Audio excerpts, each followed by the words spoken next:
Hello, English learners. Welcome back to English Pod. My name is Marco. And I'm Erica. And today we're bringing you another great lesson for all of you who are interested in shopping. Especially those of you who are interested in shopping for a car. A car, exactly. So we're going to give you some great language about describing a car or characteristics of a car. Yep. And also some really interesting language for shopping. Yes, especially buying something really big and expensive. Yeah, like a car. Yeah. So before we listen to our dialogue, let's take a look at vocabulary preview. Vocabulary preview. On vocabulary preview today, we're bringing you two words. The first one is vehicle. Vehicle. Vehicle. Vehicle. So again, a vehicle is a machine, right? Right, a machine that carries people from one place to another.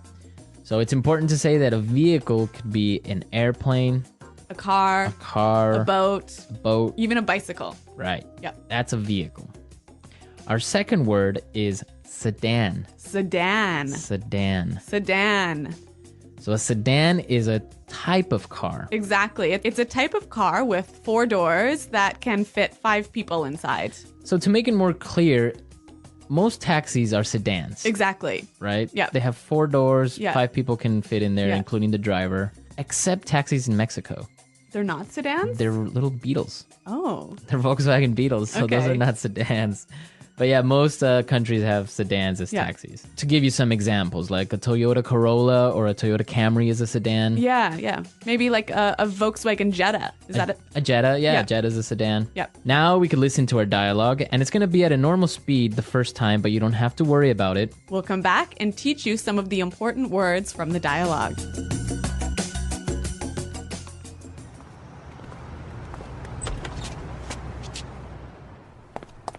Hi there, can I help you folks?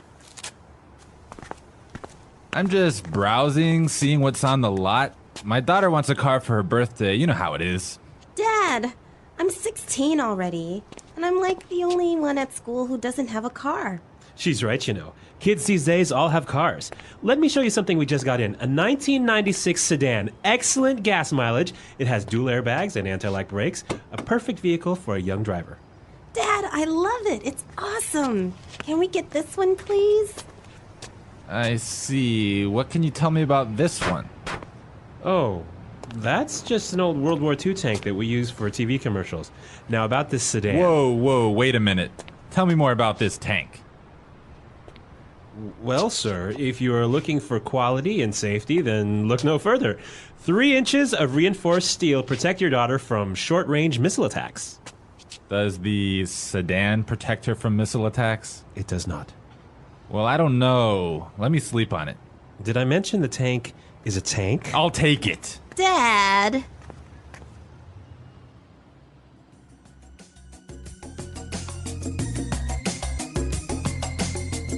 I think she's really lucky. Really? She's getting a tank to go to school. How awesome is that? I would be so embarrassed if I had to drive to school in a tank. It's like the coolest car. Oh, you're such a boy. All right, a surprising ending to a relatively easy shopping day. Yeah. Let's take a look at some language that we saw in our dialogue on Language Takeaway. Language takeaway. We have 4 words for you today. The first one is gas mileage. Gas mileage. Gas mileage. Gas mileage. So gas mileage is how many miles you can travel on a gallon or liter of gasoline. Well, you know what's interesting? In some English-speaking countries like Australia, New Zealand, Canada, we use kilometers to measure Right. distance, but we still talk about gas mileage. Yeah. I guess you can't say gas kilo mileage No. or something like that. But yeah, it's basically how many kilometers or how many miles you can travel on a tank or on a liter or gallon of gas. Exactly. Okay. The next word is airbags. Airbags. Airbags. Airbags. These are like big bags of air that fill up and come out of the car when there's a crash. Right. So that way you don't hit your head against Yeah. the steering wheel or Yeah. something like that. So they protect you. Right. I've heard that Volvo has like 18 airbags now in their cars. They are very safe cars, you know? It's like a big balloon. Uh-huh. Okay, our third word today is brakes. Brakes. Brakes. Brakes. So what are brakes? Brakes are what are brakes? Brakes are what make your car stop. Okay, so they're the little machines maybe that stop your car? Yeah, they're on the wheels. Yep. They make your car stop. Uh-huh. You have brakes on your bike, Yes. on your car, etc. Our last word today on language takeaway, reinforced. Reinforced. Reinforced. Reinforced. So we have some examples of how we use reinforced because it's a little bit weird. Yeah, these will help you understand the meaning. Example 1.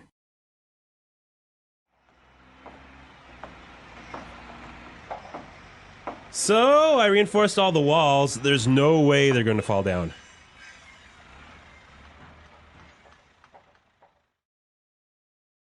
Example 2.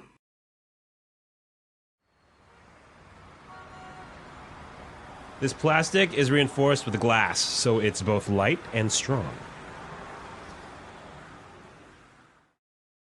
So basically anything that's reinforced is made stronger. Perfect. Reinforced Yep. steel, reinforced table, anything. Okay. Great. So now we could listen to our dialogue again. You can practice all these words that we just talked about, and we'll come back shortly.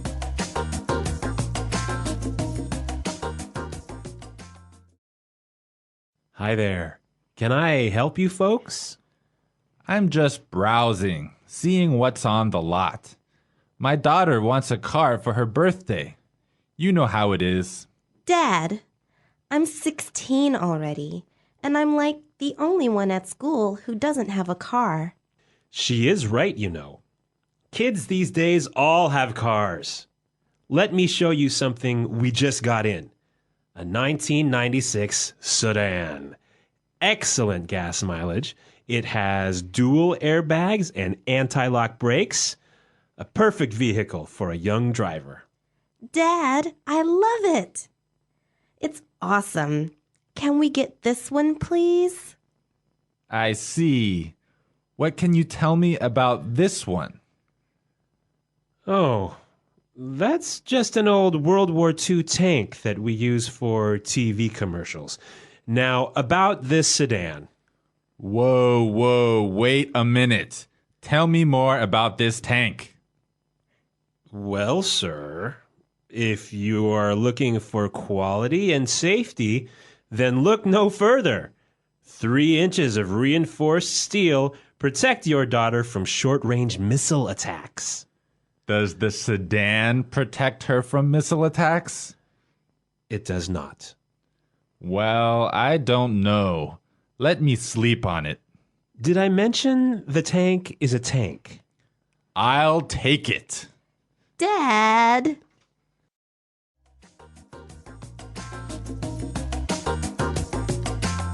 So we have a couple of interesting phrases to talk about shopping.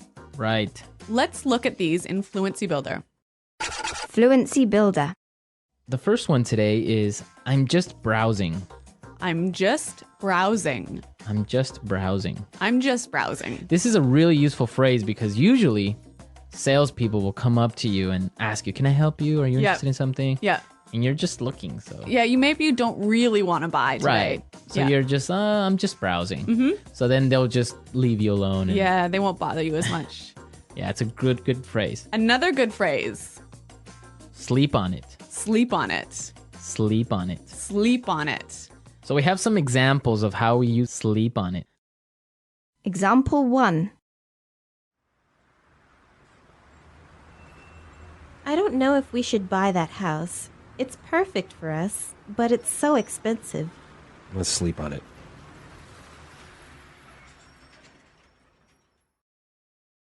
Example 2.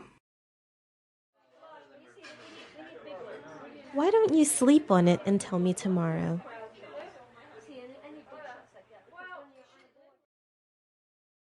Example 3.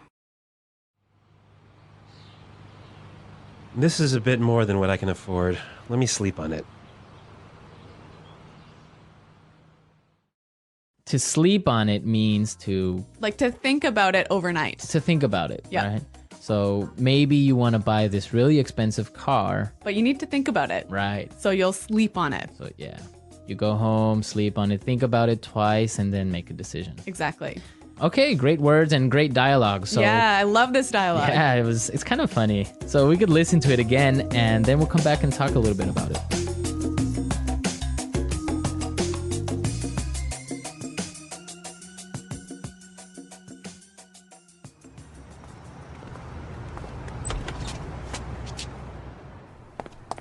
Hi there, can I help you folks?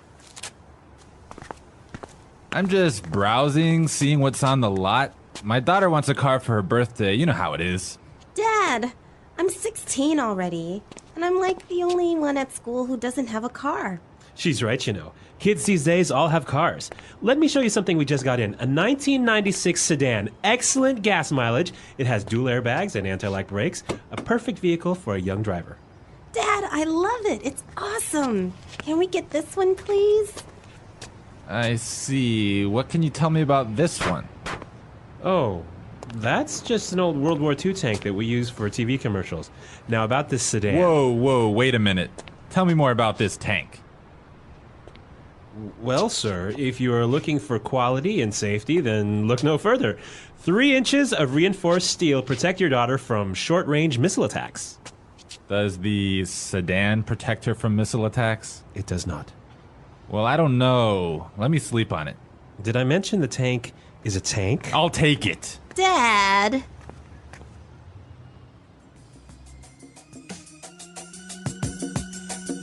So, Marco, have you ever driven a tank? Well, I mean, I know you're in the army, so yeah, actually I did. I did drive a tank before. Really? Really old one, kind of like a Really? World War II type tank. But yeah, they're really fun and interesting. It's not like driving a normal car. You have pedals and so you there's have, no steering wheel. no. You have levers, Yeah. and what many people don't know is that actually tanks are manual transmissions. You have to change gears, Oh, really? and it's really hard to change gears on those things. And what's the gas mileage like in a tank? I don't know, maybe like 5 miles per gallon. Okay. Well, they run on diesel, which is a different type of fuel, right? Yep. Okay. Well, very cool. I never knew that my podcast partner had driven a tank. That's pretty awesome. Yeah, well, it was fun, definitely, and I hope I get to do it again someday. All right. Well, guys, have you ever driven a tank? Or a submarine or any type of armored vehicle. Yeah, tell us about it at our website, englishpod.com. Right, we'll be there to answer all your questions. I'll also be there to maybe post some more crazy stories. Or some pictures of a tank or Yeah, something. maybe. Yeah. All right, guys, we'll see you there. Until then, it's Goodbye. Bye.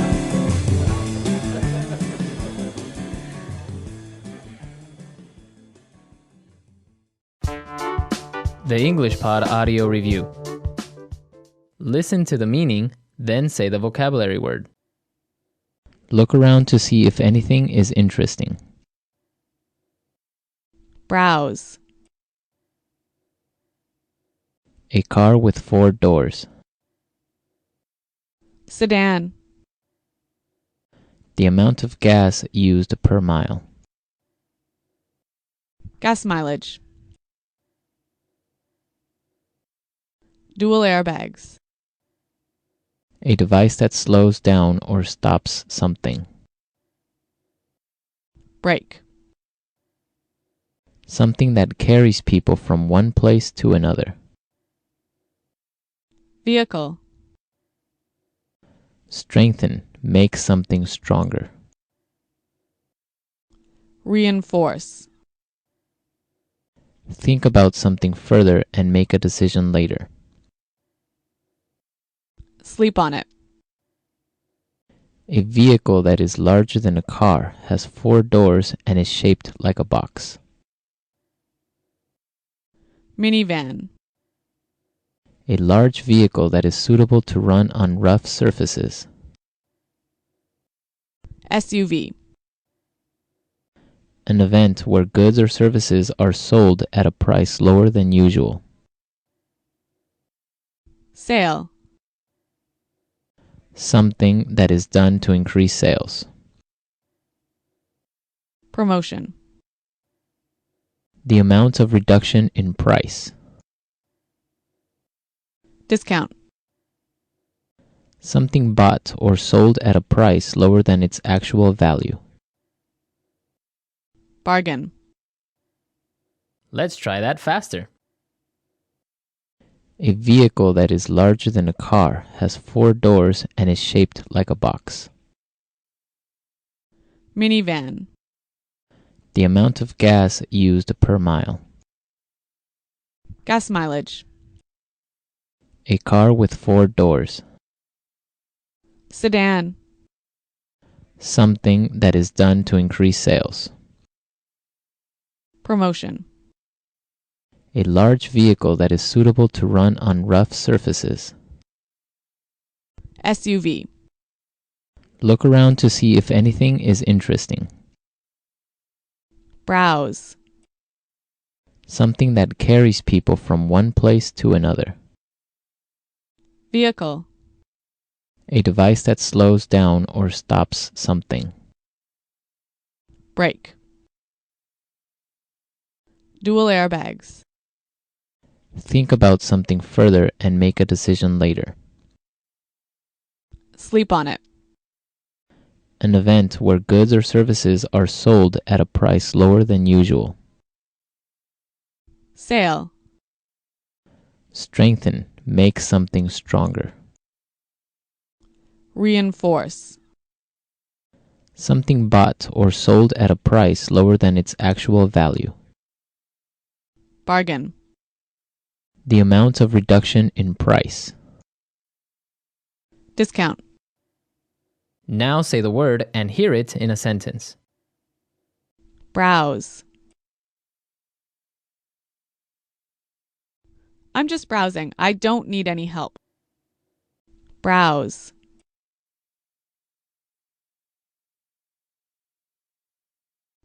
Lena was browsing through the department store when she saw Tom. Browse.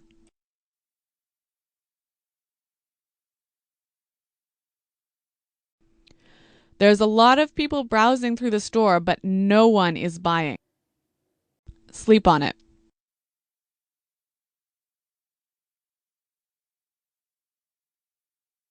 I don't know if we should buy that house. It's perfect for us, but it is so expensive. Let's sleep on it. Sleep on it. Why don't you sleep on it and tell me tomorrow? Sleep on it. This is a bit more than what I can afford. Let me sleep on it. Vehicle. There were a lot of vehicles on the road today. Vehicle. 3 vehicles were involved in the accident. Vehicle.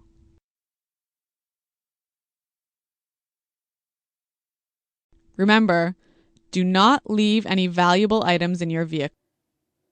Gas mileage. What kind of gas mileage does this car get? Gas mileage.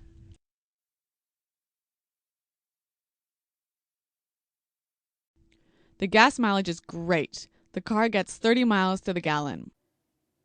Gas mileage. The gas mileage improves if you drive on the highway. Brake. There's something wrong with the car's brake. I can't stop. Brake.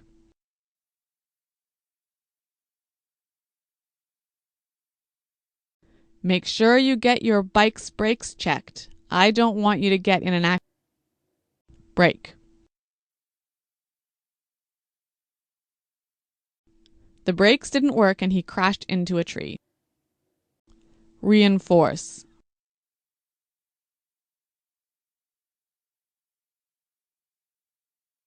So I reinforced all the walls. There's no way they're going to fall down. Reinforce. The plastic is reinforced with glass, so it's both light and strong. Reinforce. The building is made with reinforced steel, so it is quite...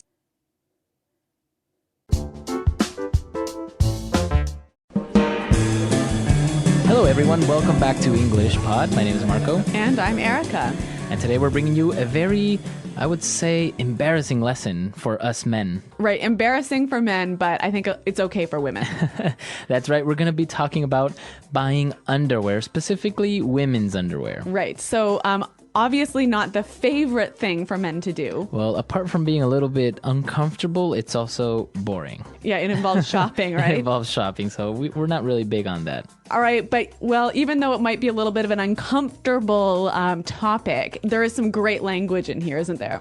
Yeah, there's some really good words, and of course, the different types of underwear that we're going to be looking at. Yeah. But we also have some words that we're going to take a look at before we get into our dialogue, so let's start with vocabulary preview. Vocabulary preview.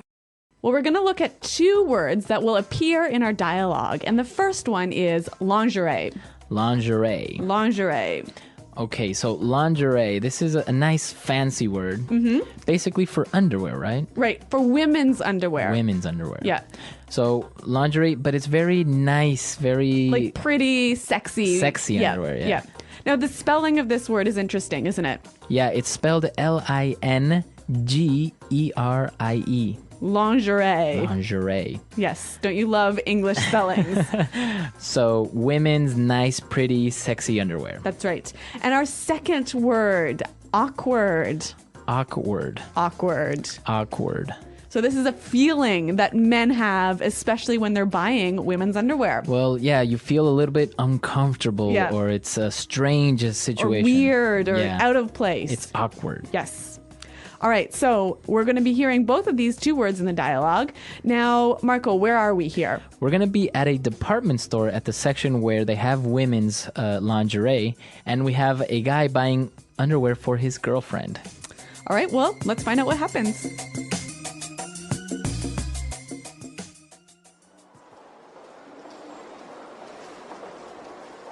This sucks. I hate buying lingerie.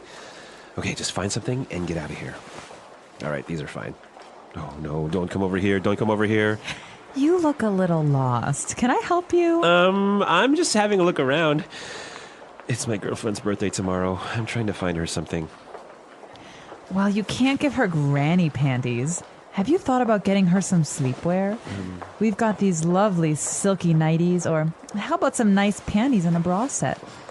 Look, here's a nice satin push-up bra, and you can choose a few different styles of undies to go with it. Sure, that's fine. This is so awkward. What ones do I pick? What size is she? Well, do you want a thong? Some bikini briefs? Maybe this nice pair of lacy boy shorts. Just pick something and get the hell out of here. I'll go with these two. This is mortifying. I just want to get this over with, and she better thank me for this. Here you are, sir. I'm sure she'll enjoy them. Finally.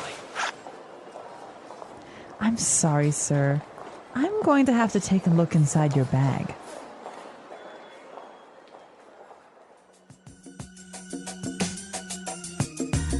Oh, the poor guy. I totally feel bad for him. Yeah, he was really nervous, and of course, it was very uncomfortable for him. I know, and then the security guard shows up. Exactly. But we had the opportunity to take a look at some really great words and phrases. So let's start off with our first one in language takeaway. Language takeaway. All right, well, we're going to look at words here that mostly have to do with underwear, describing underwear. Right. And the first one is granny panties. Granny panties. Granny panties. This isn't like a real word, right? It's not something you'll find at a dictionary. No, it's a slang word. And we use it to describe really big, ugly underwear like your grandmother would wear. All right, so they're not like the sexy little underwear. It's No. more like long, and it's not very appealing. Just picture what your grandmother would wear. No. All right, so granny panties. So obviously, this guy doesn't want to be buying any of those, but the saleswoman suggests that he try some sleepwear. Sleepwear. Sleepwear. Sleepwear. Okay, so sleepwear. Obviously, clothes you wear when you're sleeping. Now, this is really interesting because men aren't really that complicated when it comes to sleeping. Just throw on a t-shirt and that's it. Well, obviously for women, there are more options and more different things you can choose from. So Okay. it's a whole separate category for I know. women. Even when you're sleeping, you must wear something nice. Yes. One type of sleepwear is silky nighties. Nighties. Nighties. Nighties. Okay, so a nightie. It's basically a dress that you wear when you sleep. Okay. Now the pronunciation is interesting because the first 5 letters are night, Right. right? But you don't say night. You don't say nighty. You say nighty. Yeah, you make the T a D. Nighty. Now she offered him some silky nighties. Right. So silky.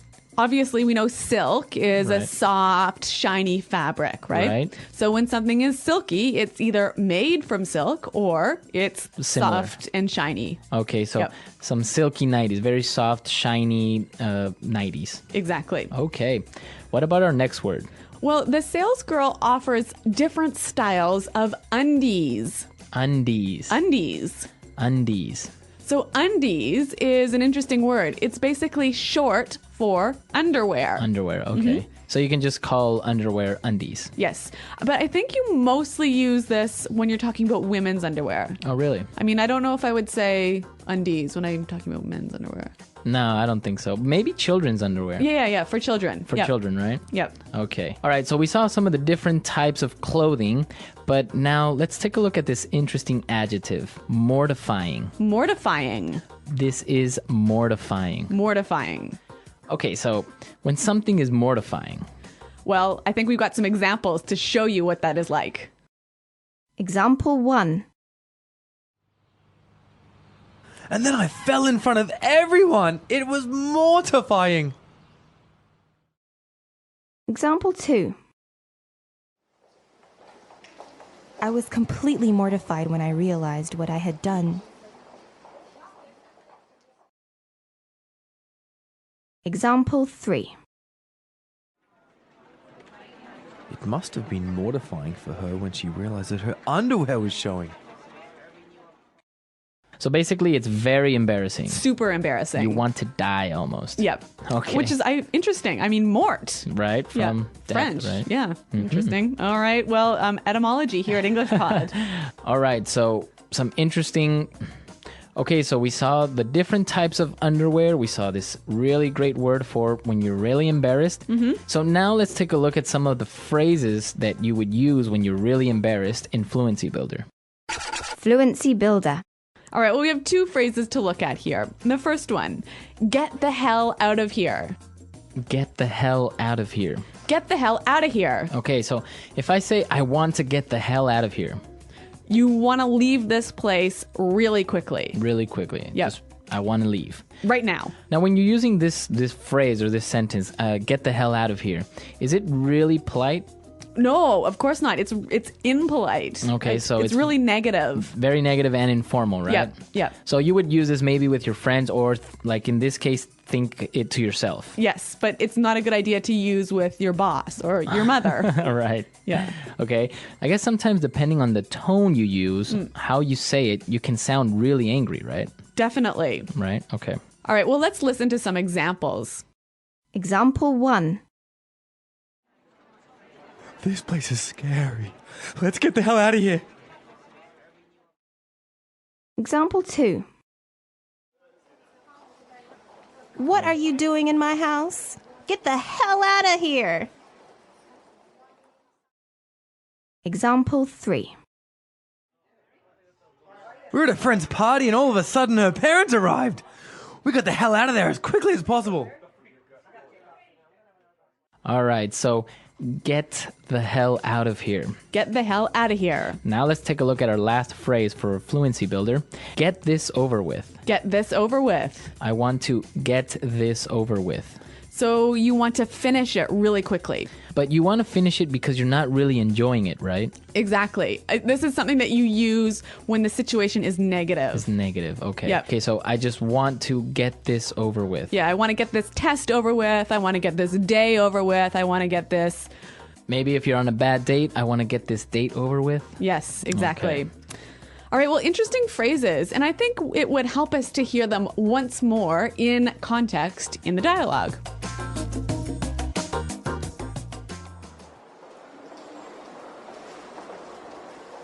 This sucks. I hate buying lingerie. Okay, just find something and get out of here. All right, these are fine.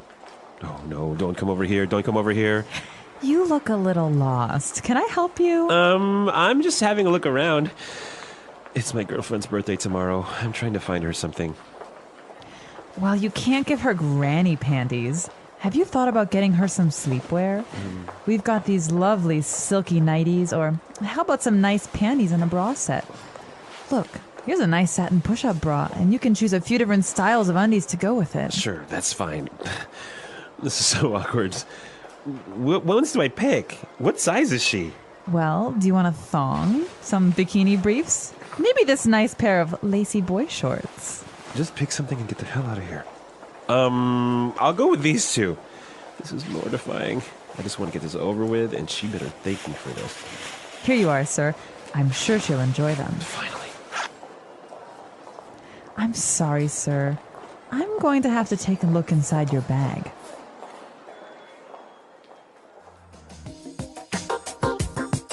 All right, so I guess this situation is very common. Men either having to shop for this type of article for their girlfriend or wife because it's their birthday. Yep. Or sometimes we get dragged into a store to buy this So you're stuff. shopping with your girlfriend and she's going to make you go look at underwear with her.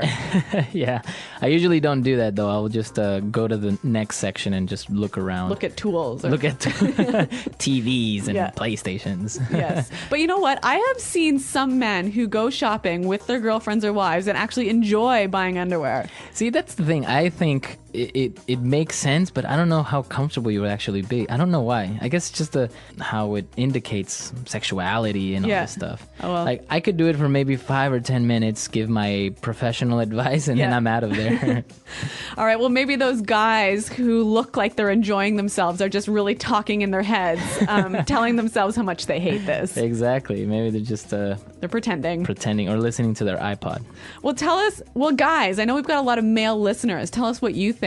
Are you embarrassed by women's underwear? Right. Or women, why aren't you embarrassed when you buy men's underwear for your boyfriend or husband? I think there's a lot to talk about here. So come to our website at englishpod.com. Right. Leave your questions and comments, and of course, tell us what you think about this topic. Well, thanks for downloading this lesson, and until next time, goodbye.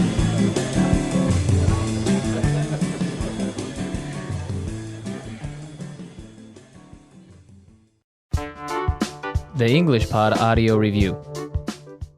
Listen to the meaning, then say the vocabulary word. Women's underwear. Lingerie. Leave this place. Get out of here. Clothes you use for sleeping. Sleepwear. A nightdress, nightgown. Nighties. A bra that raises the breasts so as to offer additional size through padding. Push-up bra. Informal way of saying underwear. Undies. Women's underwear worn on the lower part of the body. Bikini briefs. Women's underwear that looks like little tight shorts. Boy shorts. Extremely embarrassing. Mortifying. Women's underwear. Panties. Clothes a woman wears to support her breasts. Bra. Type of underwear that men use which are similar to shorts. Boxer shorts. Normal or traditional underwear for men, similar to the shape and size of panties. Briefs. A term used to describe when a person is not wearing any underwear. Going commando. A garment worn under the clothing used to mold and shape the torso into a desired shape for aesthetic or medical purposes. Corset. British English, same as panties. Knickers. Let's try that faster. British English, same as panties. Knickers. Women's underwear. Lingerie. Type of underwear that men use which are similar to shorts. Boxer shorts. Women's underwear. Panties. Normal or traditional underwear for men, similar to the shape and size of panties. Briefs. Informal way of saying underwear. Undies. A night dress, nightgown. Nighties. A garment worn under the clothing used to mold and shape the torso into a desired shape for aesthetic or medical purposes. Corset. Clothes a woman wears to support her breasts. Bra. A term used to describe when a person is not wearing any underwear. Going commando. Clothes you use for sleeping. Sleepwear. A bra that raises the breasts so as to offer additional size through padding. Push-up bra. Leave this place. Get out of here. Women's underwear worn on the lower part of the body. Bikini briefs. Women's underwear that looks like little tight shorts. Boy shorts. Extremely embarrassing. Mortifying. Now say the word and hear it in a sentence.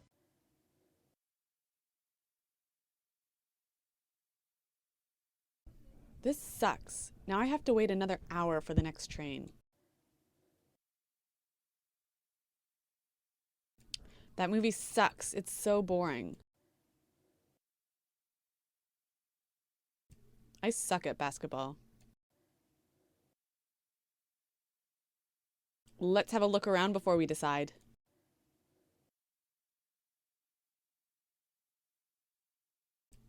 I don't know what I'm gonna get. I haven't had a look around yet.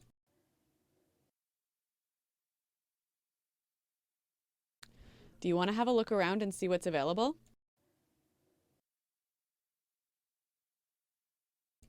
I don't like lacy dresses.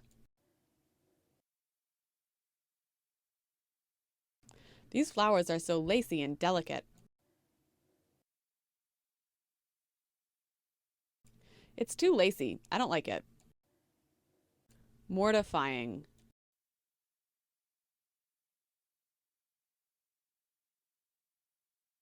And then I fell in front of everyone. It was mortifying. Mortifying.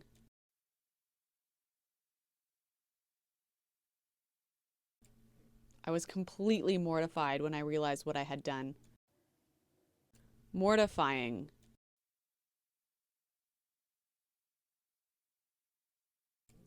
It must have been mortifying for her when she realized her underwear was showing. All right, let's get this over with and go home.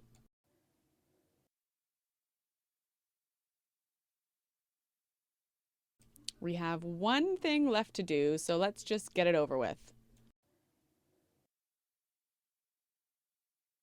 Can we get this over with by Monday?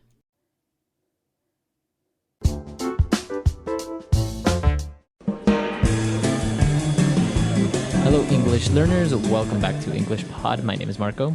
And my name is Catherine. So, Marco, you've been shopping a lot lately. I have, and this dialogue or this lesson today is one of my favorite pieces of furniture, or maybe appliances that I've bought recently, and it's a TV.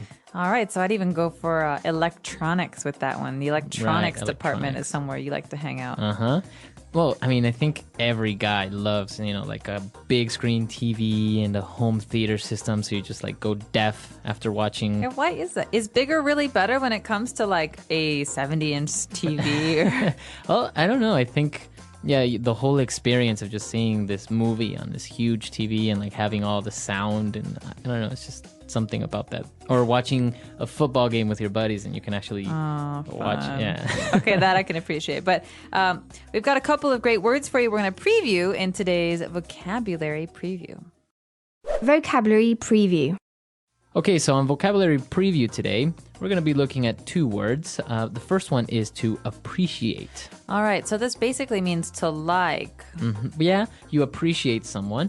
But in this context, to enjoy or take advantage of something. So maybe you hear this with a couple, 2 people who are fighting, and the girl says to the guy, "You don't appreciate me." Mm-hmm. So he doesn't really care about her in the way that she wants him to. Or you could say this about a TV, for example. "I can't appreciate my PS3, my great, awesome console, my gaming system, because my TV is not good enough." Or big enough. Or big enough. Mm-hmm. Or big enough. So this means that it could be a lot better if I just bought a better TV. Right. And if you buy a better TV, then you basically are upgrading or to upgrade. Okay, so this verb, to upgrade, means to go from something that's okay to something that's better. Mm-hmm. Exactly. So in previous lessons, we've seen to get a complimentary upgrade, for example, on a flight or in a hotel.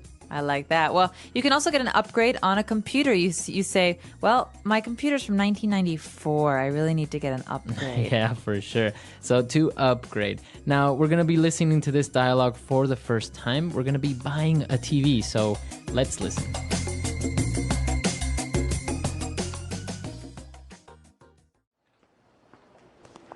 Seriously, I don't know why we need to get a new TV. Honey, I told you already. I can't appreciate the graphics level and detail of the games on my PlayStation 3 on our old TV. Good afternoon, folks. How can I be of service today? I'm looking to upgrade to a newer, bigger television set. You've come to the right place. What size are you looking for? Just a normal-sized TV for our living room. I see. Well, this set here is on sale. It's a 46-inch HT TV screen, and it has all the works. 3 HDMI connectors, USB, VGA, and S-video ports. It even has a DVI port so you can hook up your PC or laptop. This is without a doubt the complete home theater experience. This is exactly what I need. Can you imagine watching movies or playing video games on this thing? Honey, I think it's a bit too big. I don't even think it will fit in our living room. Not to worry, we will deliver and install it in your home. It comes with a wall mount so you can just hang it on the wall like a picture. This is great. How much will this set me back? Lucky for you, this is the last one we have in stock, so it's half off. I'll take it.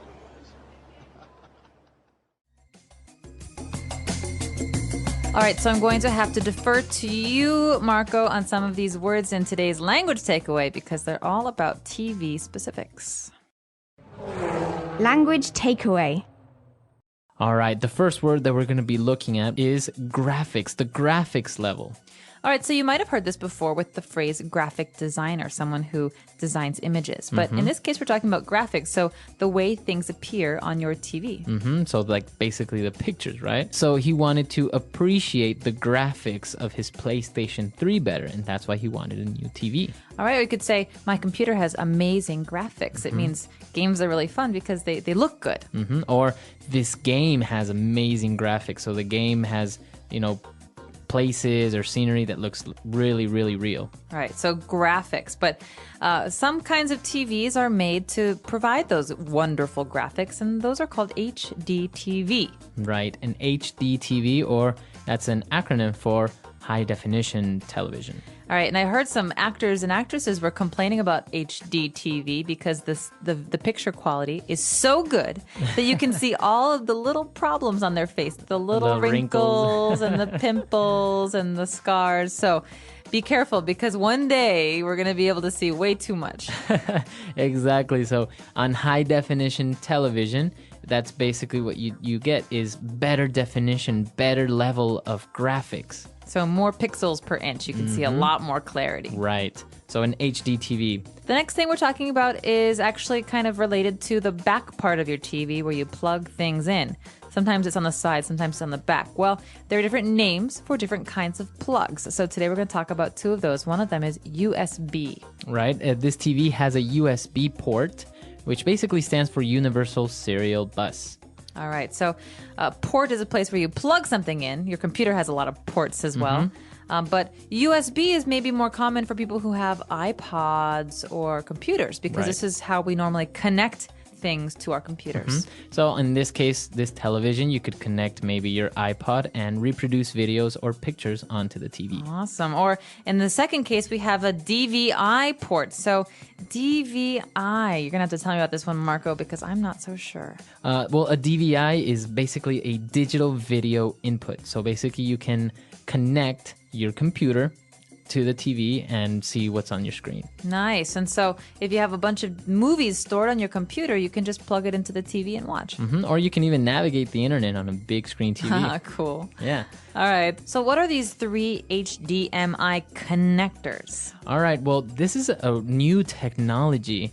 Basically, you know how before you used to get your DVD player, your VHS, and you had three cables, two for sound and one for video? Yeah, the red, yellow, and white cables. Exactly. So with this new type of cable or technology, with one cable, it takes all the information to the TV. So just one cable for everything. Oh, nice. Because my problem is I always used to put the wrong cable in the wrong port. So I'd have the red cable in the yellow port. And then I'd say, where's the video? I can't see. All I can do is listen. Yeah, it happens. With this, now it's easy. And well, it's a little bit more organized because I remember I used to have a TV and I had a lot of different things connected to it.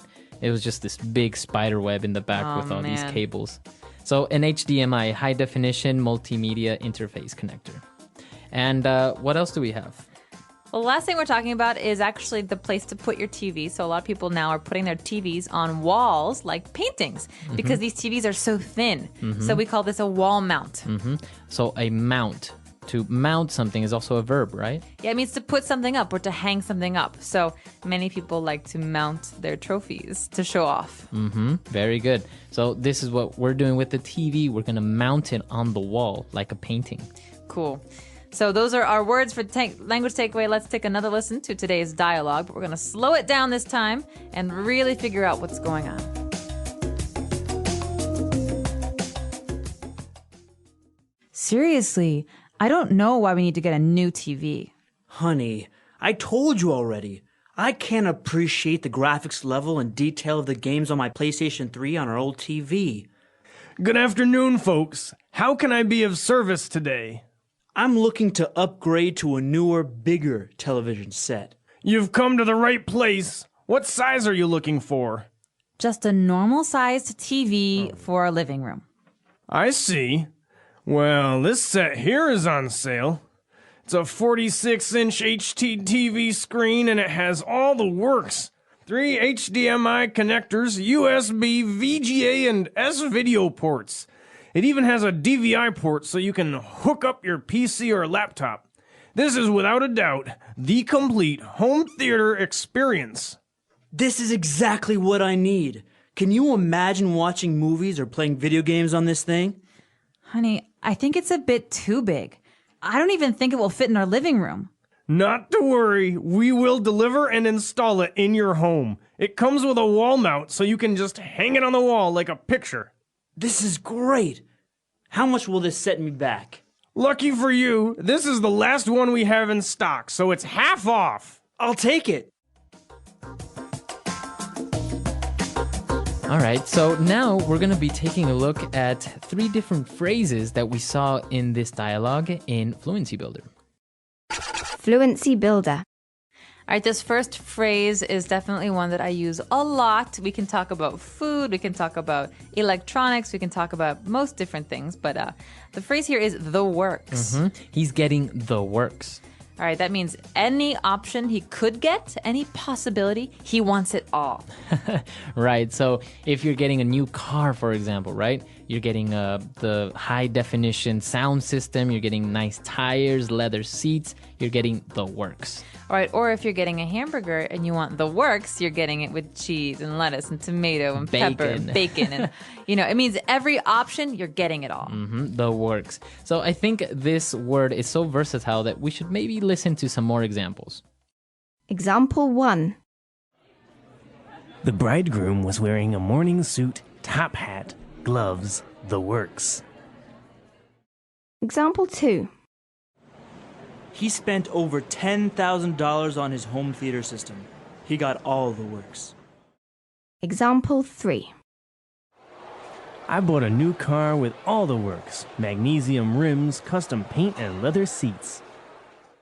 So now that we've seen the works on the home theater system, he needs to hook it up.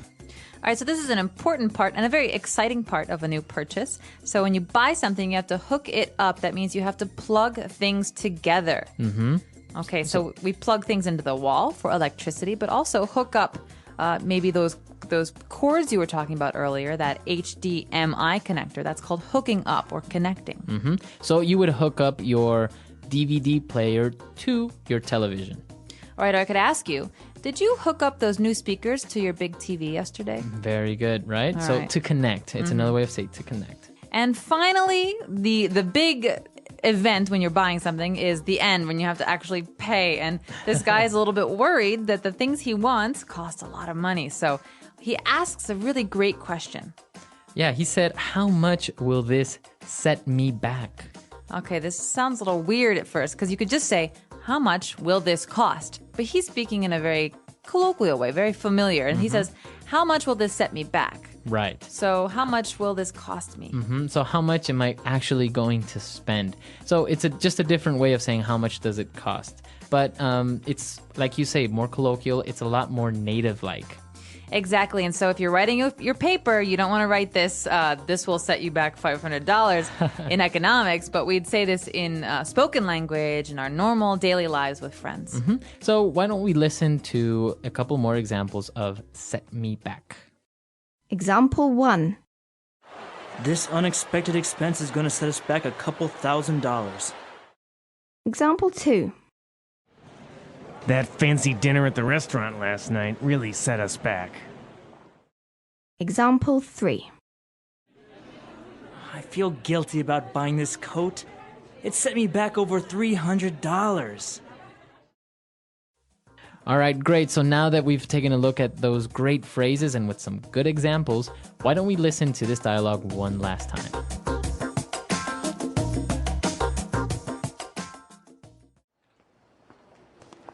Seriously, I don't know why we need to get a new TV. Honey, I told you already. I can't appreciate the graphics level and detail of the games on my PlayStation 3 on our old TV. Good afternoon, folks. How can I be of service today? I'm looking to upgrade to a newer, bigger television set. You've come to the right place. What size are you looking for? Just a normal-sized TV for our living room. I see. Well, this set here is on sale. It's a 46-inch HD TV screen and it has all the works. 3 HDMI connectors, USB, VGA, and S-video ports. It even has a DVI port so you can hook up your PC or laptop. This is without a doubt the complete home theater experience. This is exactly what I need. Can you imagine watching movies or playing video games on this thing? Honey, I think it's a bit too big. I don't even think it will fit in our living room. Not to worry, we will deliver and install it in your home. It comes with a wall mount so you can just hang it on the wall like a picture. This is great. How much will this set me back? Lucky for you, this is the last one we have in stock, so it's half off. I'll take it.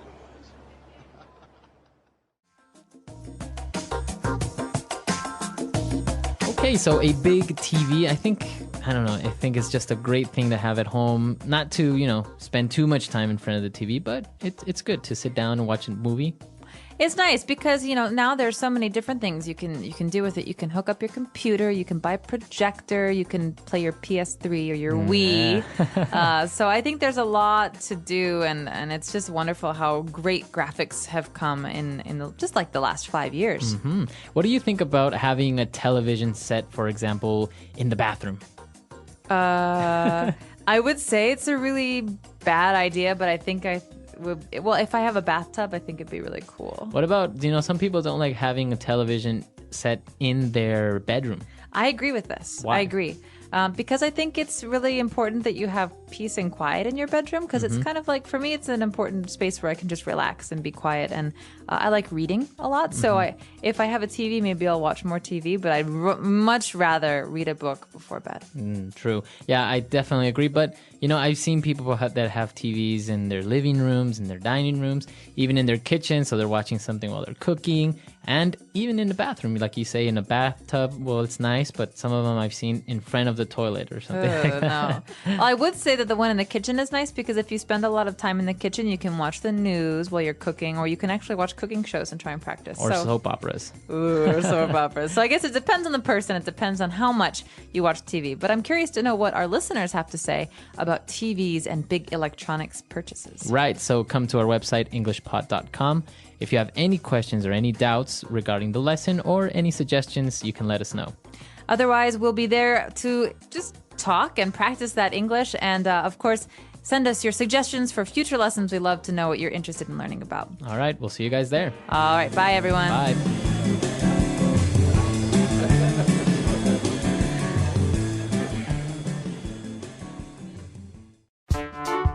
The English Pod Audio Review.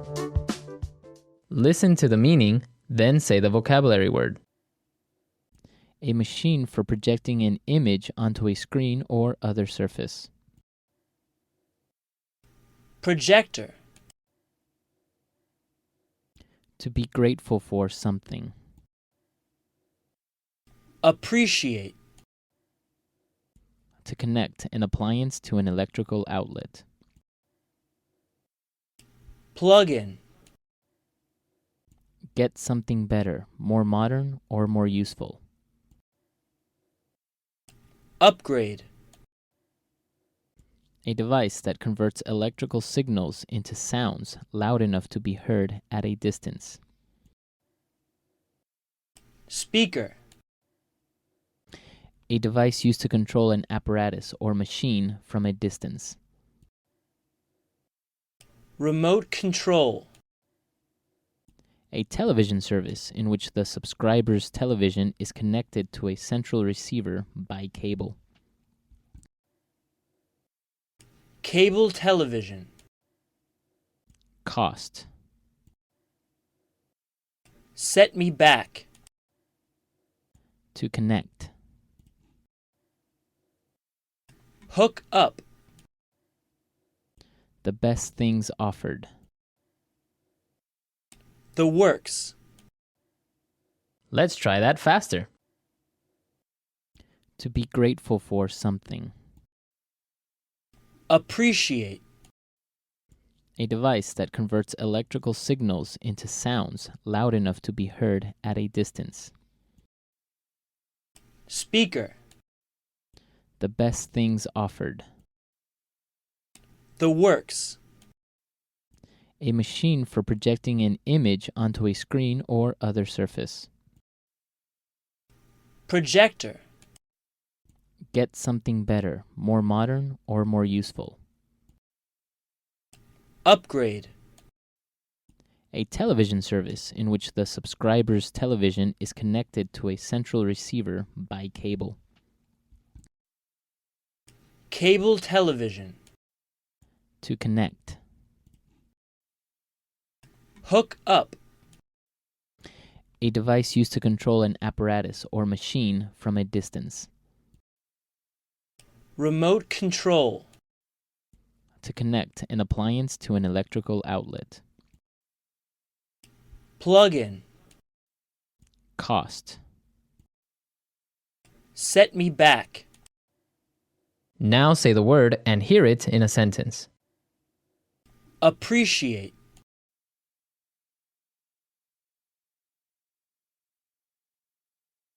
With a telescope, you can really appreciate the brightness of the stars.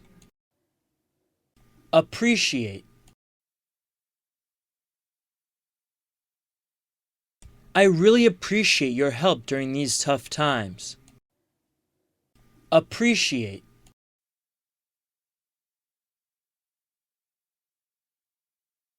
You have to listen and focus to appreciate classical music. Upgrade.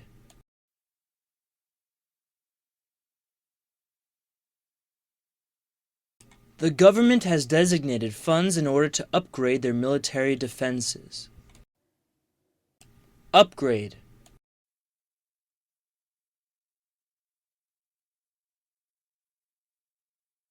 My computer is old and slow. I think I need to upgrade it with new components. Upgrade.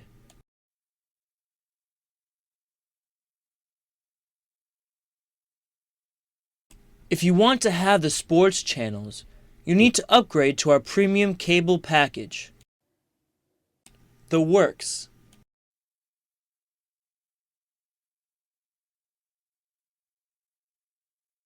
The bridegroom was wearing a morning suit, top hat, gloves.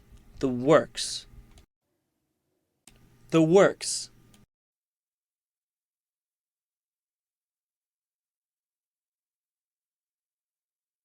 He spent over $10,000 on his home theater system. He got all the works. The works.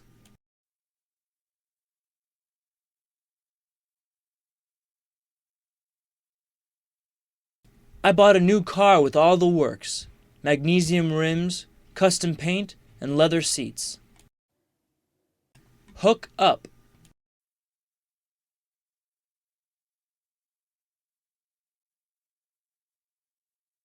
I finally got a Nintendo Wii. Come on, help me hook it up to the TV. Hook up.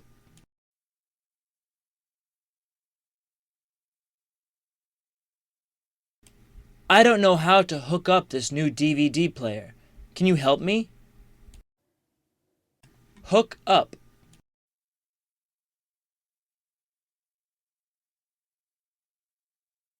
I just hooked up my new HD TV. Want to come over and watch a movie? Set me back.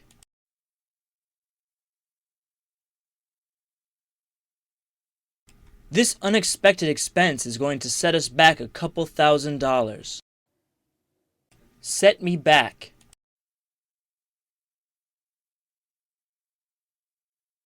That fancy dinner at the restaurant last night really set us back. Set me back.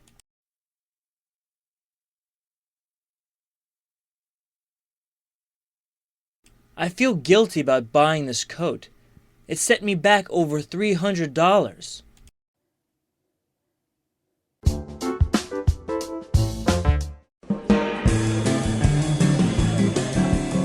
Hello, English learners. Welcome back to English Pod. My name is Marco. And my name is Catherine. So what are we talking about today, Marco? Well, we're talking about one of my favorite topics, which are computers. Yes, you're a little bit of a nerd.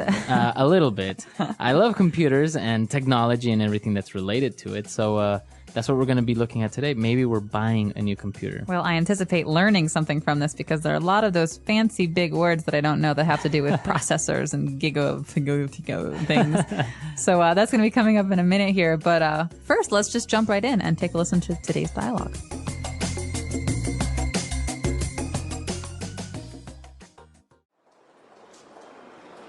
So, can you fix it? I'm sorry, sir. This computer is not broken or damaged. It's simply just too old. That's why your programs and applications are running slow. There really isn't much I can do. What do you mean? I bought this computer just 3 years ago. Yes, but technology is ever-changing and technology is becoming obsolete faster and faster. Okay, I know where this is going. How much will it cost me to get a new computer? Well, This desktop over here is our latest model. It has a 4 gigahertz processor with 16 gigabytes in RAM and a hard disk with 1 terabyte. Of course, it includes a mouse, keyboard, and desk speakers. I have no idea what you are talking about. I just want to know if it's good, and if I'll be able to play solitaire without the computer crashing or freezing all the time. This PC is top of the line, and I guarantee it will never freeze. If it does, we'll give you your money back. All right, we're back. I think it's a very typical case. You go in to get something fixed, and they say, we can't fix it. You need a new one. Yes, and not only a new one, but a bigger and better and faster one. And more expensive, obviously. Obviously. It's called the upsell. The upsell, yeah. All right, so there were some very difficult words, I think, because they're very specific related to technology and computers. So why don't we look at those now in Language Takeaway? Language takeaway. All right, so the first word we have today is when something is no longer in use. Okay, so this word is obsolete. It's obsolete. Obsolete. And we're not just talking about like, oh, I haven't touched that pen in like 10 years. We're talking about a piece of technology that is no longer useful because there's something else that can do a better job. Right. And actually, not only with technology, we also have words that are obsolete, right? Mm-hmm, exactly. Like thy or thine, you or yours. Classical English. We don't use thy anymore. No. But thou art very summary today, Marco. We don't use that anymore. That's obsolete English, right? Or obsolete words. Exactly. So obsolete means it's no longer of use. We have better and newer things in its place. All right. And now moving on, when the salesman was describing the characteristics of the computer, he used some prefixes that were a little bit strange, right? Like, for example, giga. Giga what? Giga. All right. So these are actually prefixes that have to do with numbers. And so this is not just a computer thing. This is a math thing or a science thing. So okay, so we've got 3 different prefixes. A prefix is something we tack on at the beginning of a word. So we have hertz or byte, right? These are little bits of a computer, byte. Right, so you have like megabytes. Megabytes we've all heard before. That's the smallest here. We've got megabytes, but bigger than mega, we've got gigabytes. A giga, yeah. So now, for example, the hard drives are 250 gigabytes. You might even hear someone say gigs. You've got a 250 gig hard drive. Yeah. But what's bigger than giga? Now it's the terabyte. Ooh, tera. It sounds like boom, boom, boom, boom. Yeah, Huge. I actually wondered what would happen after gigabyte, because it's so much information already, and now it's the terabyte. So it's like 1,000 gigabytes. So that's like 200 movies. That's probably more than that. It's amazing the amount of storage you can have and how small it actually is. So mega, giga, tera, going from littlest to biggest. All right. And, well, he described a 4 gigahertz processor. Okay, so the processor is our next word, and this is actually something that that determines how fast your computer is going to run. So it comes from the word to process, right? Right. To like calculate or to think. To do, even. To do. So you have different examples, like a word processor. Right, so it's like Microsoft Word. It allows you to make Word documents. You can also say to process data. You're trying to calculate it. But in this case, a processor is like a little brain that's the center of the computer, and that's where all the information gets processed. Yeah, so it's the brain of the computer, essentially. And the bigger it is, the faster it can go. Exactly. And, well, if you don't have a very good processor, your computer is bound to freeze. Ooh, okay, so freezing is another key word, especially when we're talking about computers. This one drives me nuts. To freeze, it means to stop moving. Right. Right? So, well, it has a couple different meanings. You might have heard it about ice before, but to freeze here, we're talking about stopping moving. So we have a game called Freeze Tag, where if I touch you, you have to stop running. Right. But here we're talking about a computer freezing. I'm moving my mouse and I'm typing, and all of a sudden... It doesn't work My anymore. mouse doesn't move. I can't close or open or do anything. And it's really frustrating. It's especially if you're doing something and you didn't save your work, it's gone. Right? So if your computer freezes, then usually you have to restart it or turn it off or not. So that is about it for those words. But let's take another listen and slow the dialogue down this time so we can catch some of those big words.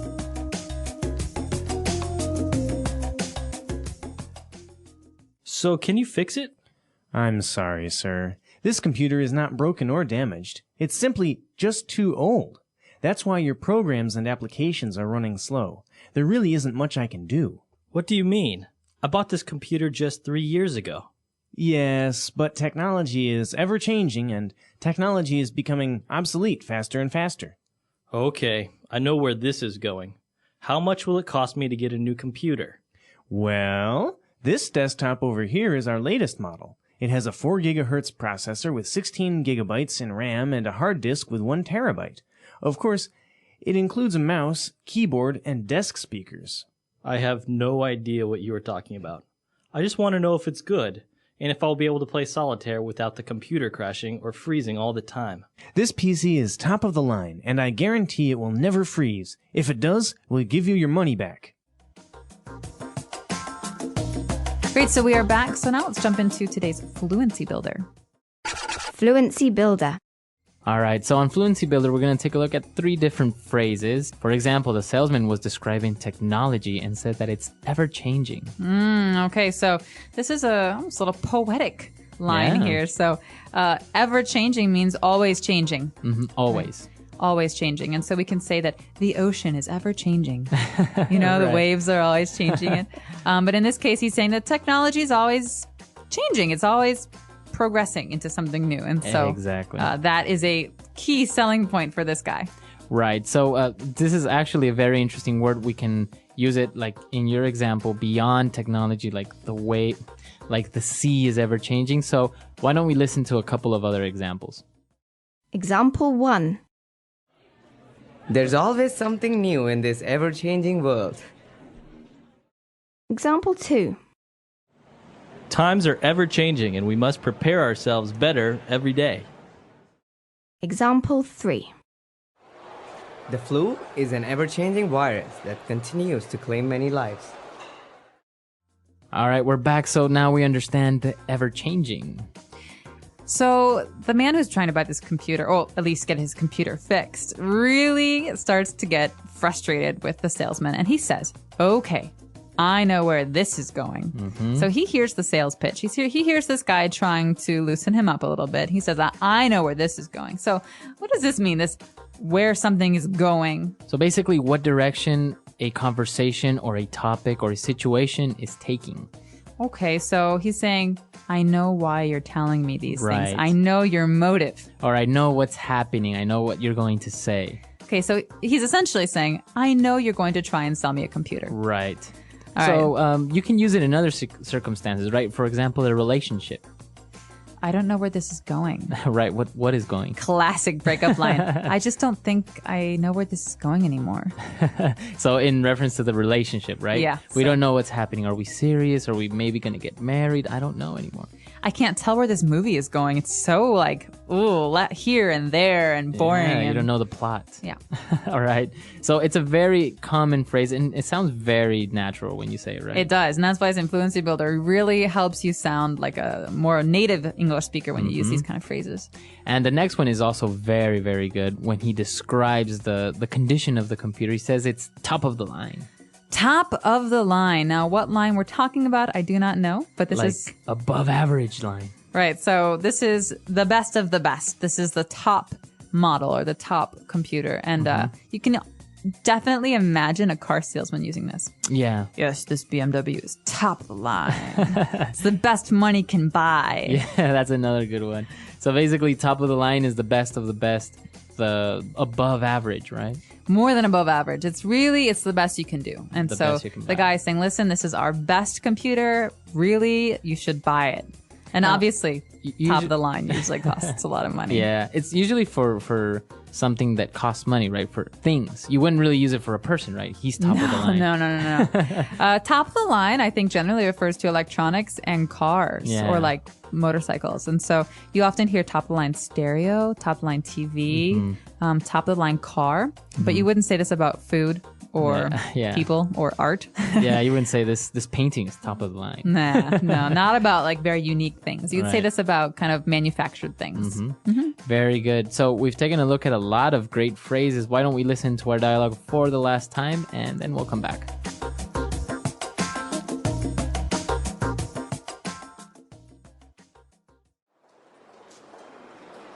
So can you fix it?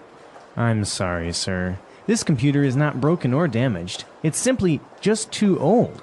That's why your programs and applications are running slow. There really isn't much I can do. What do you mean? I bought this computer just 3 years ago. Yes, but technology is ever-changing, and technology is becoming obsolete faster and faster. Okay, I know where this is going. How much will it cost me to get a new computer? Well, this desktop over here is our latest model. It has a 4 gigahertz processor with 16 gigabytes in RAM and a hard disk with 1 terabyte. Of course, it includes a mouse, keyboard, and desk speakers. I have no idea what you are talking about. I just want to know if it's good, and if I'll be able to play solitaire without the computer crashing or freezing all the time. This PC is top of the line, and I guarantee it will never freeze. If it does, we'll give you your money back.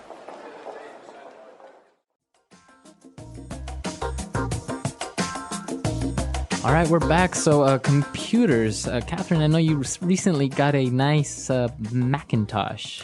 Yeah, I did. It's one of those big screen ones, right? Yeah, it is. It's a desktop, right? So it's not a laptop. And it's got a very fast processor because Macs started using Intel processors a couple of years ago, and that made them much faster. Wow. And this processor actually has 2 cores, right? So basically it has 2 different brains almost within one processor. Which gives it really bad headaches.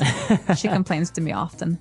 Are you a big Mac fan or PC fan? I'm a Mac fan. Really? I've been converted. My roommate in college, my sophomore year, had a Mac, and ever since then, I've really gotten into them. So, really? Yeah, I went Mac and didn't turn back. I still honestly cannot really use a Mac. I get confused. I'm looking for the start button, and I'm looking for where my documents are. It's really hard to change over. Right? Yeah. But once you do, you don't want to change back because everything is so much easier on a Mac. Really? But if you're really into PC gaming, then you should probably stick with the PCs because the games just don't really compare on Macs. But I've heard that also Macs don't really suffer from viruses, right? No, they don't, which is great because I always used to get these viruses that would slow down my computer because, you open some email and all of a sudden there's nastiness on your desktop. Well, now I don't really have that problem. And also there's really wonderful photo editing software and video editing software. Right. So everything's just really easy to find and easy to use. What about you, listeners? Do you prefer the Mac? Do you prefer the PC? Or maybe some of our listeners don't really even like computers? Well, let us know either way. We're very curious to hear what you have to say. And of course, writing on our comments section is great practice for your English. Right. So we'll see you guys there. And until next time. Bye, everyone. Bye.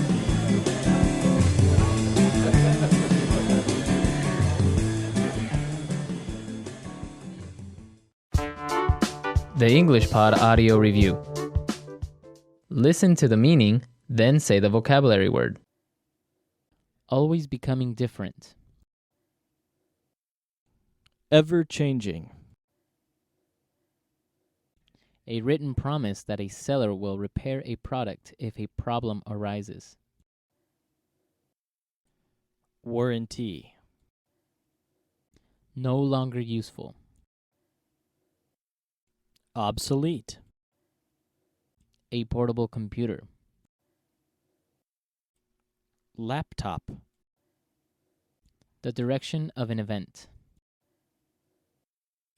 Where something is going.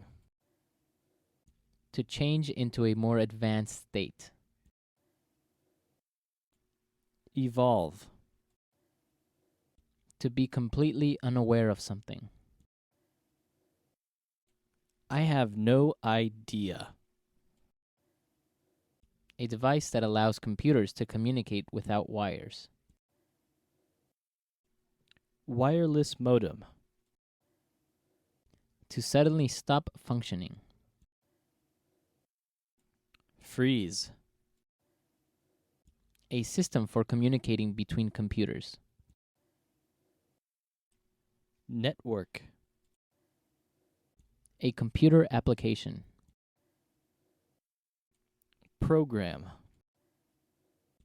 Unit to measure a computer's storage capacity. Gigabyte. Part of computer that temporarily stores information. Random access memory. Part of computer that stores data.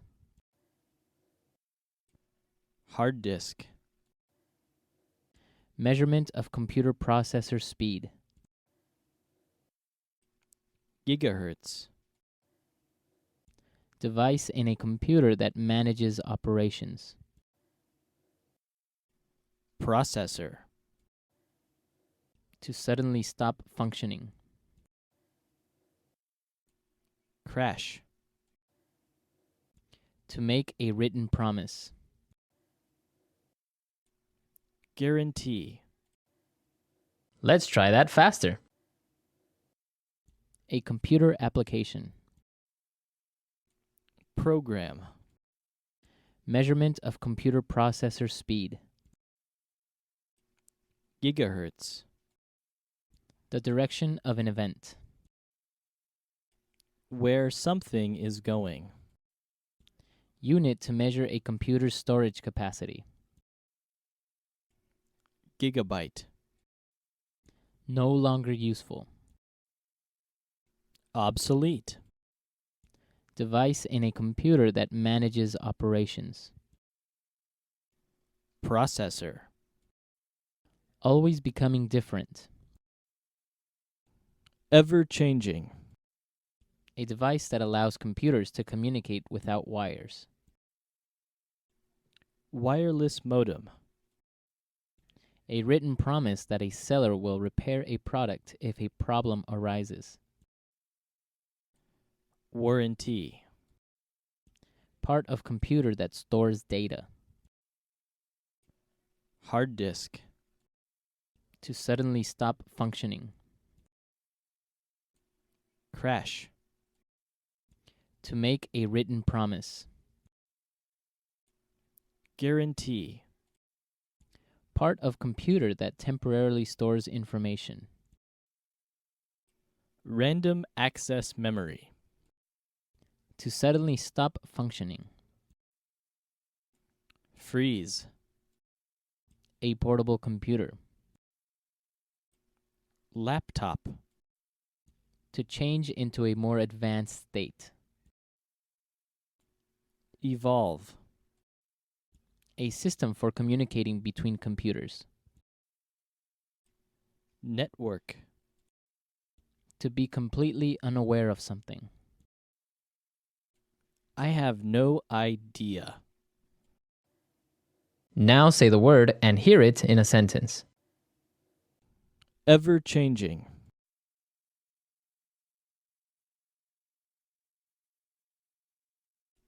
There is always something new in this ever-changing world. Ever-changing.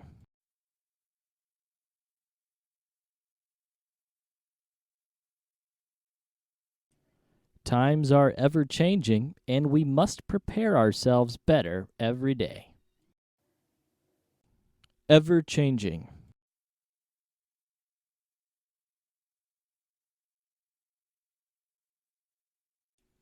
The flu is an ever-changing virus that continues to claim many lives. Obsolete.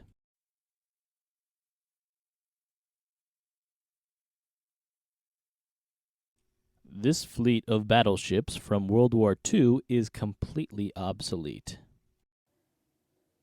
Obsolete.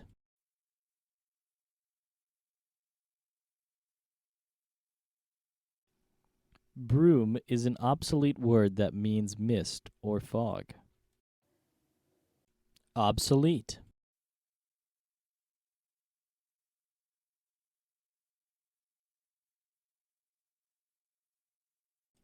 A VHS is a device that is practically obsolete nowadays. Who buys tapes anymore? Where something is going.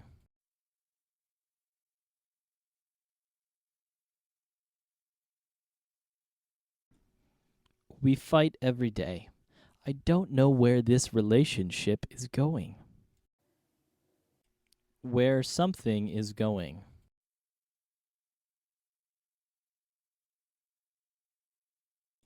Where is this movie going? I don't understand what's happening. Where something is going.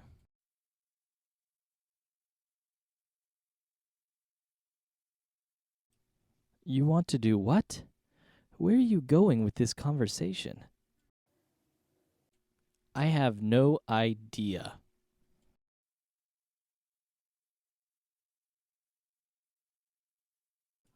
I can't find my keys. I have no idea where I put them. I have no idea.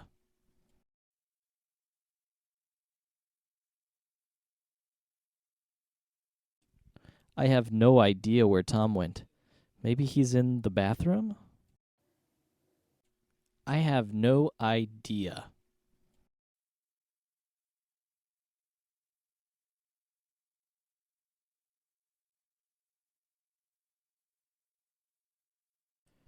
You have no idea how embarrassed I was. I mean, I accidentally burped while presenting my project to the board of directors. Freeze.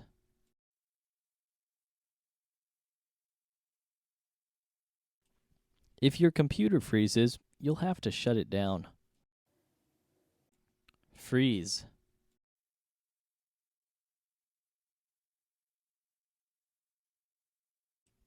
Something is wrong with my mobile phone. It keeps freezing. Freeze.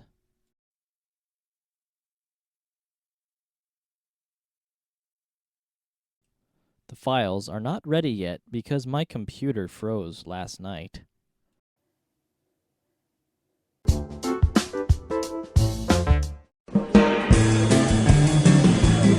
Hello, everyone, and welcome back to English Pod. My name is Marco. And my name is Catherine. So, Marco, what are we talking about here today? Today, we're going shopping again. We go shopping a lot here in English Pod, but this is an upper intermediate level lesson, so we've got some very specific terminology to cover. Exactly. We're going shopping for a digital camera, so we're going to be talking about very specific, maybe a little bit technical vocab related to this very fascinating and expensive product. All right, I'm very excited. I recently purchased a camera, but we won't talk about that yet. Let's take a listen to the dialogue for the first time, and when we come back, we can talk about some of the really interesting details.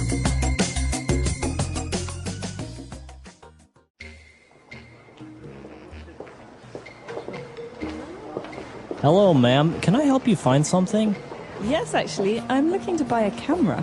We've got a wide selection. Do you know if you'd like a point and shoot or something a little fancier? Are you shopping for yourself or for someone else? Actually, I'm buying a camera for my husband. Ah, well then I'd recommend a nice entry-level digital SLR. Yeah?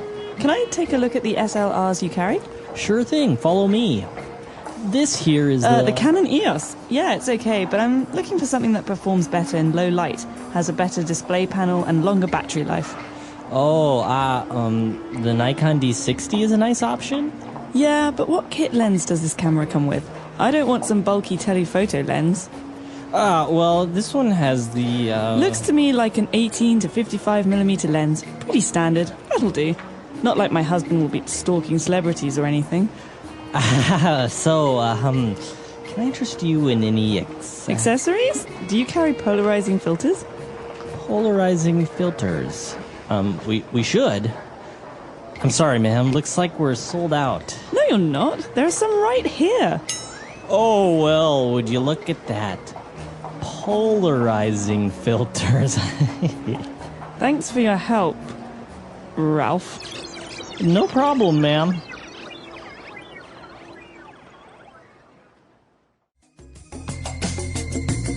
All right, we're back. So apparently this girl knew more than the salesman about this these things. Is this from real life experience? Maybe. Maybe. Well, we can get to that later, like I said. But there are some very important words that anyone who wants to buy a camera should know before they go into the store. And these are common across the board. So let's take a look at these in today's language takeaway. Language takeaway. All right, so in language takeaway today, we have our first difference. Now, it's very important to know the difference between point and shoot camera and the digital SLR. Okay, so digital, everyone knows digital now, right? That's the kind of photography we have. You don't use film, okay? It uses a memory card to record digital images. But point and shoot are those little cameras where you just click and it takes a picture. There's no lens, there's no additional lens, there's no special add-ons. It's a small rectangle and you just take normal pictures. And that's the kind of camera that like my mom uses. Like and that, everyone usually I have it in my those. purse and whatever. It's just easy to use. But the digital SLR is a kind of camera that's like the old SLR where you have an attachment of you have a body and you have a lens and they're just much fancier and you have to do a lot more on your own to make a nice picture. Now, SLR, that's an acronym. Do you know what it stands for? So an SLR is a single lens reflex camera. And that means that there's a lot more you have to do as the photographer to make sure that the picture comes out well. Right. So it's really interesting because you can actually play with the lens, like the focus and, how much light you want to allow it to go in. And there's a lot of really, sometimes a little bit difficult things that not many people understand. Exactly. And so I think that's why it's good to do some research before you buy one because there's so many differences across the different cameras. Okay, now both on digital SLRs and on point and shoot cameras, you have something that's called a display panel. That's right. So a display panel is usually covered in plastic, and it's the area that tells you how many pictures you've taken, how many pictures you can take, if the flash is on, if you're doing an automatic setting. So it's like the little computer monitor that tells you what's going on with the camera. Usually after you take a picture, you can also see how it came out, right? In that moment. Exactly. And so a lot of times with these fancy cameras, you want to know how big the display panel is, and how good the quality is in the display panel. Because obviously if you take a picture and it shows up bad in the display panel, you want to take a new one. But what if it's the display panel that's broken? Right. Okay, very good. And that's actually one of the great advantages of digital cameras, that you can actually see how your picture looks like. Exactly. In that moment. Instant gratification. Nice. All right, now when she was looking to buy this digital SLR, she mentioned something about a kit lens. Okay, this is fancy camera terminology, right? Because if you buy a point and shoot, there's no lens. It's just the camera. But if you're buying a fancy digital SLR, you can buy the body, which means the machine, but there's no lens. So normally stores will sell cameras with a kit lens. That means they make a kit or they make a combination for you. So it's the body and the lens. Exactly. But if you want, you can buy the body and the lens separate. Maybe you want a really fancy lens. Exactly. So what's the kind of fancy lens we might buy? A telephoto lens. Ooh, so these are the really big lenses for super close-up shots from a distance, right? So you think of maybe professional photographers or photojournalists who have these kind of lenses. They're big and they're bulky and they're not for traveling. Usually you see them in like sporting events, right? They're on the side of the field and they have these big white, they're usually white lenses on their cameras. So you can actually take a very close picture of the action that's far away. Exactly. And it's really good for those kind of things where you have action or where you're trying to get close-ups. And now if one of these accessories that could go well with a telephoto lens or any digital SLR is a polarizing filter. Okay, so filter is something that takes certain elements out of something else. So we can filter coffee, for example, and it takes the coffee grounds out and leaves the water. But in a camera, a polarizing filter is something we put onto the glass of the lens to change the way that light goes into the lens. Okay. So in this way, you take a picture maybe of a very sunny day and it will look differently if you didn't have this filter. Exactly. And you can also have a UV filter, which does similar things with UV rays in the sunlight. And these are just filters or things you put on the camera, and polarizing means that you're splitting up, right, the kind of light that goes in. Okay, very good. Very technical terms, and but they're very useful, especially if you're looking to buy one of these cameras and you're not very familiar with the terms.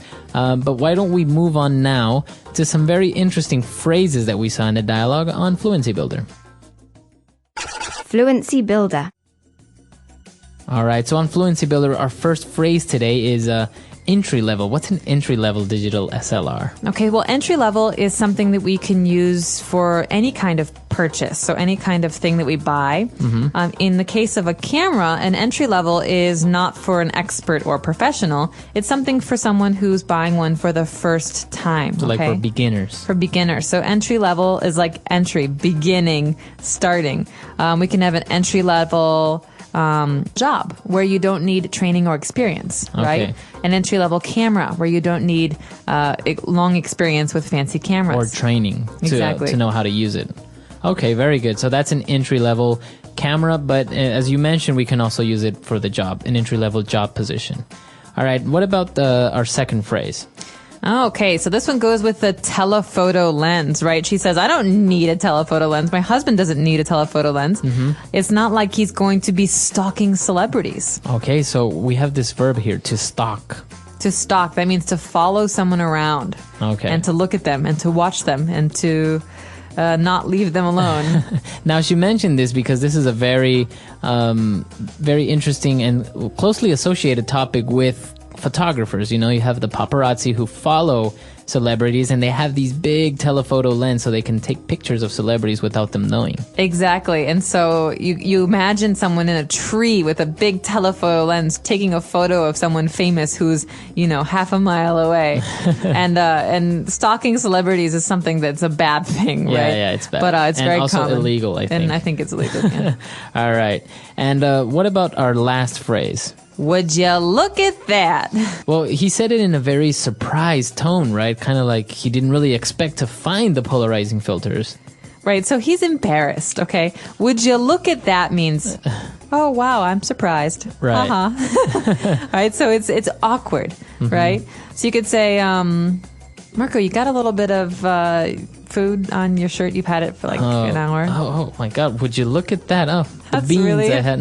That's really embarrassing. I've got food on my, on my shirt. So this man who works at the store, he's embarrassed because he didn't know something he should know. Okay. And so he says, oh, would you look at that? How funny. I didn't see those. Now we can also maybe use it in a sarcastic tone, right? If I tell somebody, can you bring me my glasses that are on the table? And they're like, I can't find them. They're not here. And then I find them.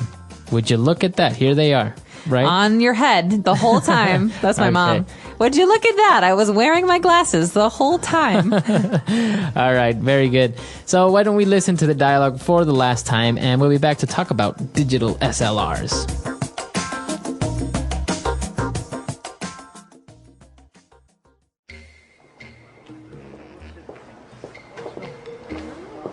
Hello, ma'am. Can I help you find something?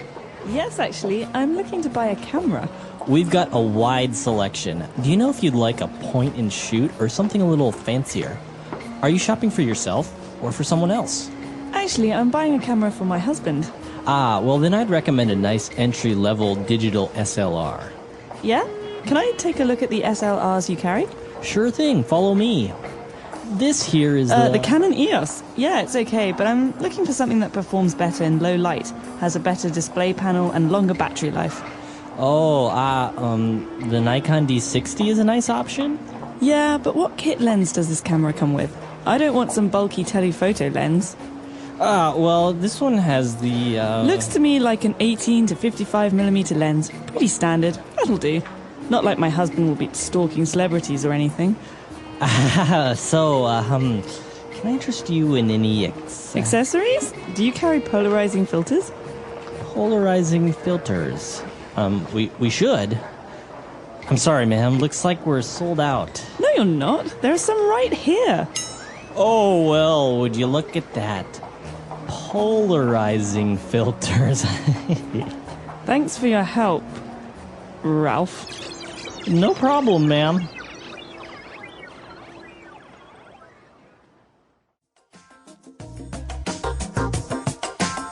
All right, we're back. So you mentioned you recently bought a digital SLR camera. How's that working out? I'm loving it. I have to actually train myself on how to use it because I used to have an old film camera that had, it was actually a Nikon as well. And it's different using a digital SLR. There's a lot of things you can do that are very fancy because you actually there's a computer inside essentially.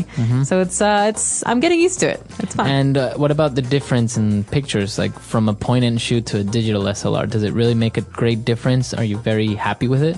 There is a big difference, and part of the difference is that you can control every aspect of the photo, okay? So my digital camera was a small little Canon, you know, the little, what are they called? The power shoot? And it took great pictures because, you know, these cameras have amazing pixel quality, right? They have like 7.1 megapixels or like 9.1 megapixels. So the quality is really good, but everything looks the same. If I have my digital camera, my digital SLR, I can frame a shot and I can focus on one person but make everyone else blurry. I can really make more artistic photos, whereas the point and shoot is great for parties and for just like everyday stuff. Everyday stuff, exactly. Now, what about traveling? You have a dilemma there, right? Because you visit very beautiful places where you would love to take very nice pictures with a digital SLR, but at the same time, the inconvenience of actually, because they're pretty big, all of them are pretty big. So where would you go on that? Would you use the point and shoot or the digital SLR? Well, that's a good question. One of the reasons that I picked the lens that I did is because it's not immense. But I really want to be able to do some like landscape photography, and I travel a lot, so I think it's worthwhile to suck it up and just take the camera, because otherwise, why did you buy it, right? Yeah, that's true. All right, so an interesting topic here on English Pod, and I'm sure a lot of our users travel around, like to take pictures, or maybe are experts on digital photography. So why don't you come to the website englishpod.com? We'll see you there, and until next time. Bye, everyone. Bye.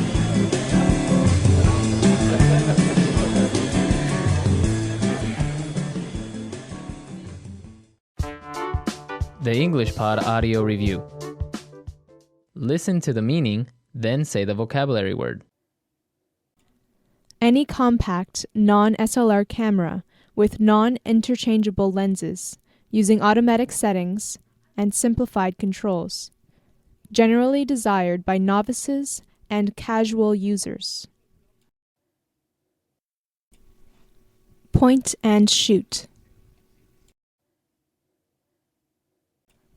Try to persuade someone to buy, do, or eat something. Interest someone in. A transparent optical device used to converge or diverge transmitted light and to form images. Lens.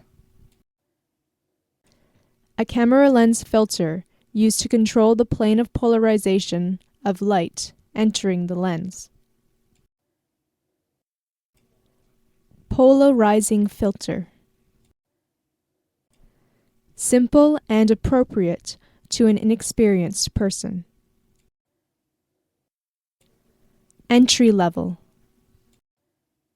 Let's try that faster. Simple and appropriate to an inexperienced person. Entry level. A camera lens filter used to control the plane of polarization of light entering the lens. Polarizing filter.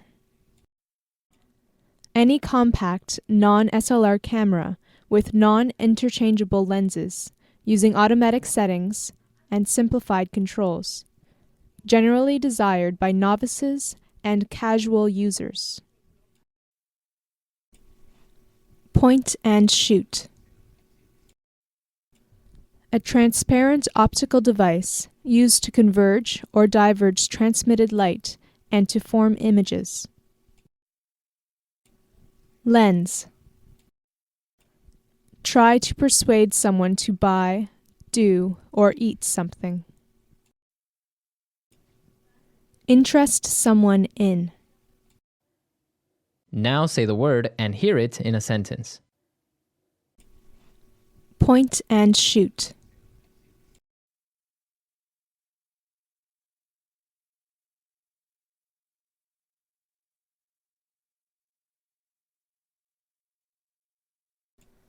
A point-and-shoot camera is also called a compact camera because it is small and the lens can be compacted into the body of the camera. Point and shoot.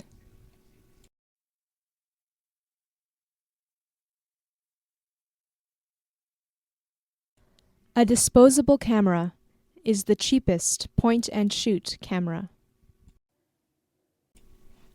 Point and shoot.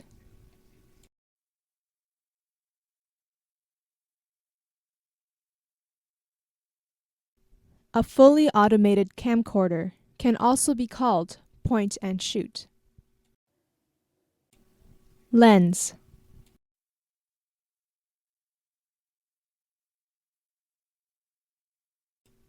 Macro lenses are used for close-up photography. Lens.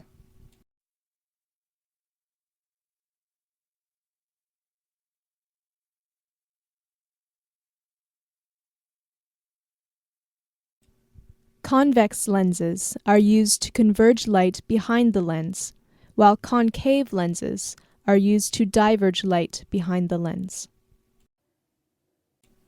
Lens.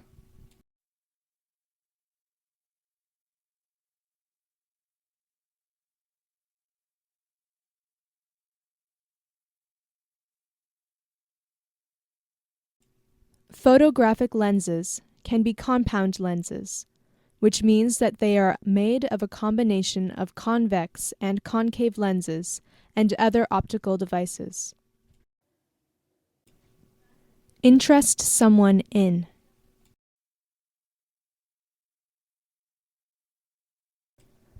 Can I interest you in a drink?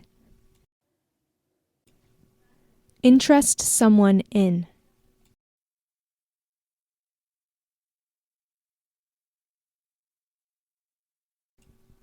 While you're waiting, can I interest you in a tour of the facilities?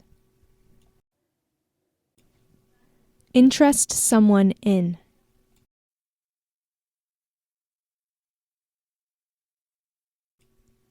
Can I interest you in buying a new car? Polarizing filter.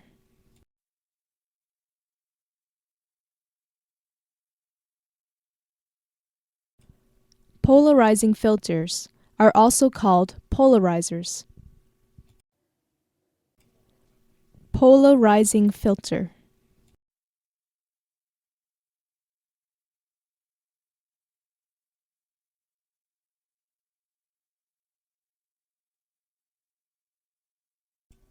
Linear polarizing filters are made for manual focus cameras, while circular polarizing filters are made for autofocus cameras. Polarizing filter.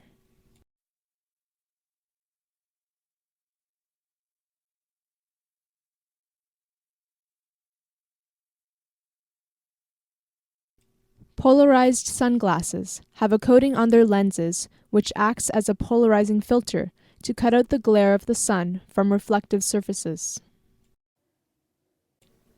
Entry level.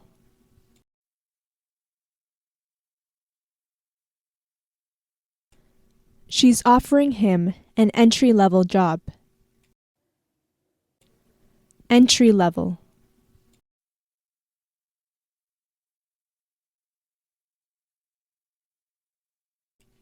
This new entry-level camera has received glowing reviews. Entry level.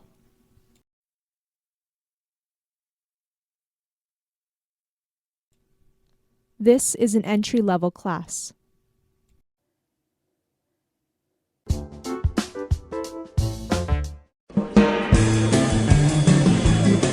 Hello, everyone, and welcome to English Pod. My name is Marco. My name is Catherine, and today we have an intermediate level lesson all about cell phones. That's right. We're going to be buying a cell phone, or also known as a mobile phone. So before we jump into the dialogue, let's take a look at a specific type of phone on Vocabulary Preview. Vocabulary Preview. Well, the name of this phone is kind of funny. It's called a smartphone. It's very popular these days. Things like the Apple iPhone or the HTC Hero. These are examples of a smartphone. That's right. So basically, a smartphone has additional functions more than just a normal mobile phone. For example, you can check your email on a smartphone. Yeah, so the thing that makes a smartphone different from a normal mobile phone is that it's like a small computer. You can do things like Marco said, send emails or take photos, edit photos, use applications, things like that from your phone. Okay, so we're going to be talking about smartphones, so let's listen to the dialogue for the first time.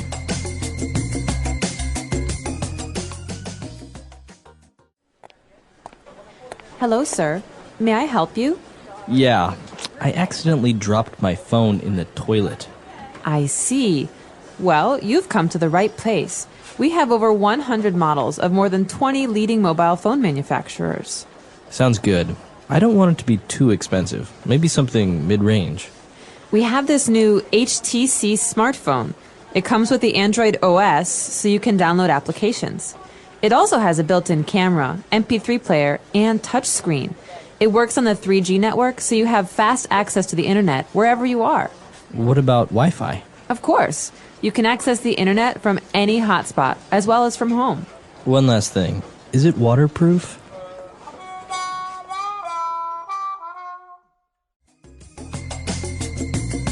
All right, we're back. Now, have you ever done this? Have you ever dropped your phone in the water? Have you ever damaged the phone like that? Luckily, no, knock on wood, but I have a good friend who dropped his in the toilet and had to buy a new one. Yeah, so this is not made up. It's actually more common than what people think, but we'll get to that in a bit.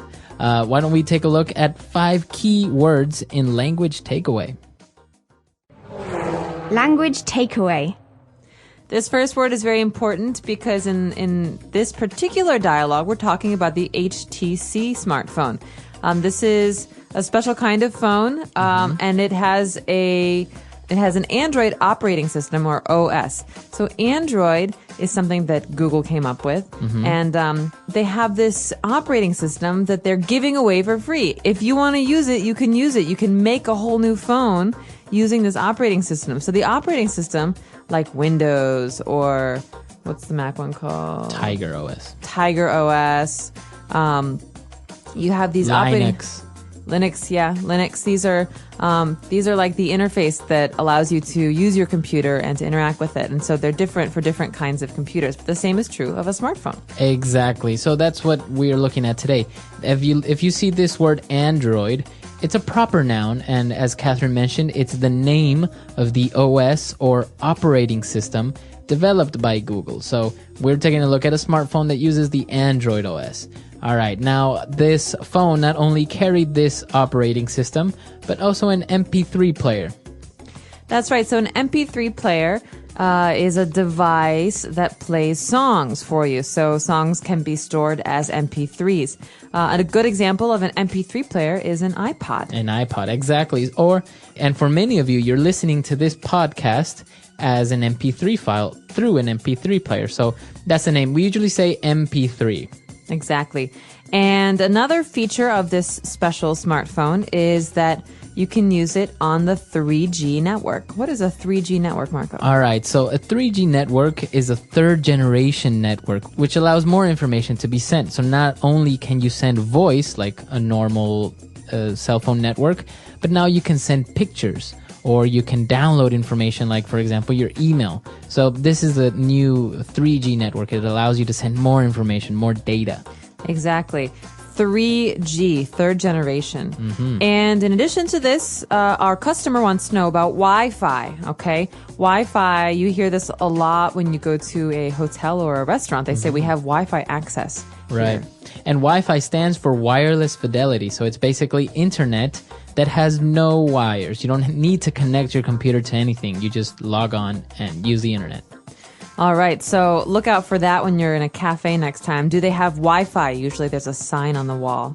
And finally, this customer wants to know, is this great phone waterproof? What is waterproof? All right, so if you have a watch, for example, and you can take this watch into a swimming pool or the ocean, it means it's waterproof. So it resists water. It won't get damaged if it gets wet. Great, so I could say that I have a waterproof jacket. Right. So that means that when I go in the rain, my clothes don't get wet because they don't go inside the fabric.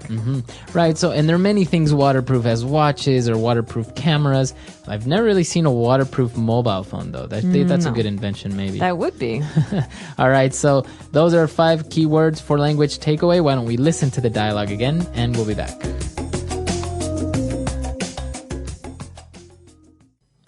Hello, sir. May I help you? Yeah, I accidentally dropped my phone in the toilet. I see. Well, you've come to the right place. We have over 100 models of more than 20 leading mobile phone manufacturers. Sounds good. I don't want it to be too expensive. Maybe something mid-range. We have this new HTC smartphone. It comes with the Android OS, so you can download applications. It also has a built-in camera, MP3 player, and touchscreen. It works on the 3G network, so you have fast access to the internet wherever you are. What about Wi-Fi? Of course. You can access the internet from any hotspot, as well as from home. One last thing. Is it waterproof? All right, we're back. So now we have 3 phrases for you on Fluency Builder. Fluency Builder. Okay, this first phrase is a way of expressing something. So we're going to give you a formula. The first word is leading. So leading mobile phone manufacturers. So when we use the word leading, we're saying that it's leading an industry. That means the most important manufacturers in a kind of industry. Right. So it's one of the biggest, it's one of the best. And if we want to change the noun, we can say, for example, the leading car manufacturer. Exactly. So in Japan, I wonder who the leading car manufacturer is. Is it Toyota, maybe? Toyota. And we could also say that about clothing. The leading clothing manufacturer in America is, I have no idea, Cotton, maybe? Cotton, right. So you can use many other nouns. And, well, if you want to drop the manufacturers, you can say the leading brand in cosmetics or the leading supplier of medical equipment. So this means the person or the company with that's the most important in an industry. Right. And going back to one of the features of the mobile phone, we talked about the built-in camera. Now this structure is interesting. Built-in. Well, we can say that things are built in when they are a part of something else. For example, a built-in camera is a part of a phone. It's not a camera and a phone, right. 2 different devices. They're put together. We can also say this about cabinets. You can buy cabinets and you can put them in your house and keep things in them. But we often have built-ins. That means that they're stuck on the wall. You can't take them away. Right. So those are called built-ins because they're part of the wall. So a built-in camera is a part of the phone. Right. So you can pretty much use this structure with 2 products that are combined as one. For example, the cabinets that Catherine mentioned, or if your refrigerator has a television incorporated, right? You can say this refrigerator comes with a built-in television. Or very common is the laptop with built-in speakers. So that means we don't have to bring speakers with us every time we want to use the laptop. There's small speakers inside the computer. Very good. And we have one last phrase. One last phrase. One last thing. All right, so that's our phrase. One last thing. Oh, wait, before you go, one last thing. So this is often said when someone's leaving a conversation. So I'm going to say, okay, Marco, I've got to go run and do something. I'll see you later. Right. Oh, wait. One last thing. Wait, what? Oh, okay. Right. So now I'll wait. So one last thing is a way to say, no, wait, hold on. I have to tell you Something one more else. thing. So yeah, as you say, you can use it as a fixed phrase. One last thing. Or before I go, one last thing. Can you take out the dog? One last thing we have to talk about. Right. And this was our last word. So why don't we listen to our dialogue for the last time?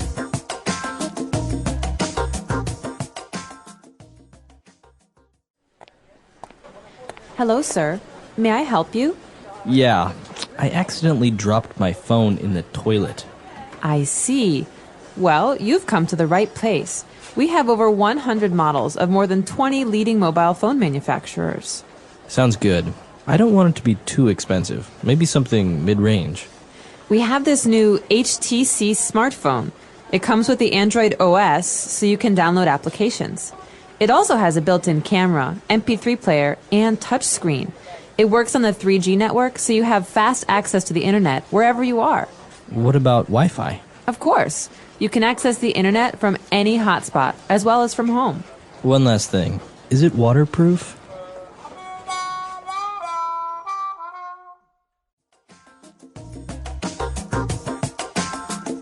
All right, we're back. And I actually read somewhere that many girls have this accident because they place their mobile phones in their back pockets. So when they go to the bathroom, they accidentally, the phone accidentally drops out and falls into the toilet. I heard a different explanation for this common problem. Maybe not very appropriate, but boys have this problem because they take their phones to the bathroom and they play with them when they're using the bathroom. I've also heard this, that you're maybe checking your messages or checking your email while in your bathroom and it falls. Just falls. Yeah, so I think boys and girls all have this problem. Be careful with your phones. Those smartphones are still pretty expensive. Yes, they are. All right, so if you have any questions, any doubts, you can contact us at englishpod.com, and we'll see everyone there. Bye, everyone. Bye.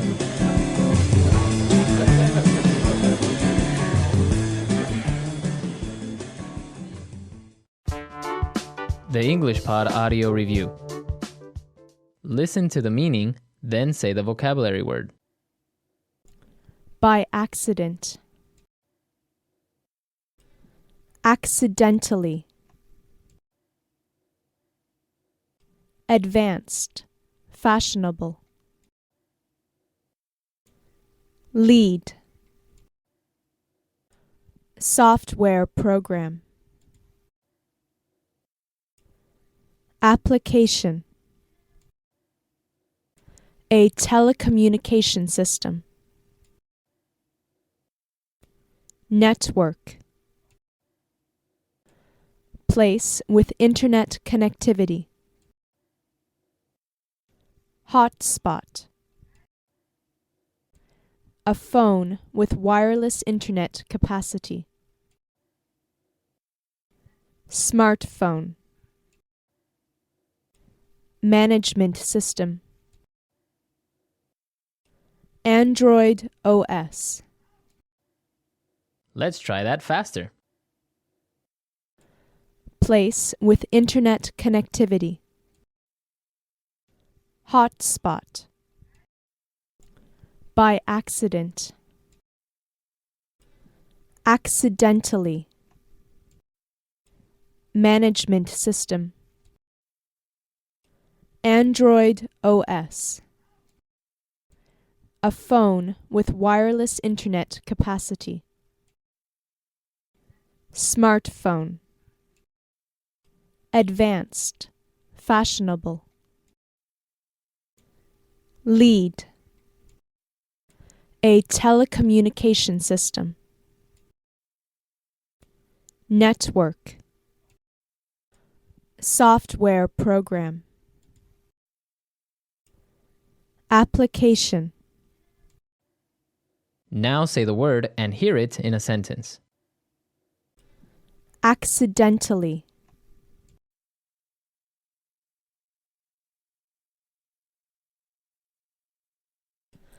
I accidentally scratched his car with my bike. Accidentally.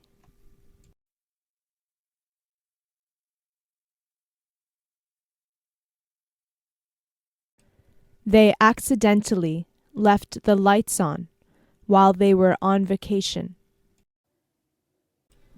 Accidentally.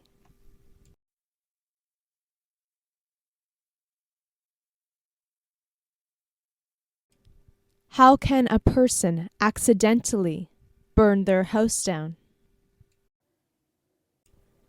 Application.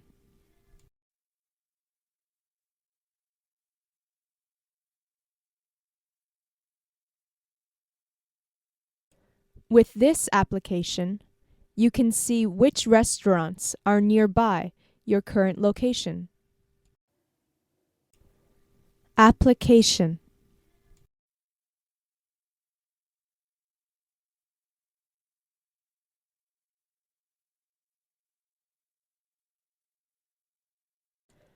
I've downloaded many free applications, but I can never justify buying pay applications.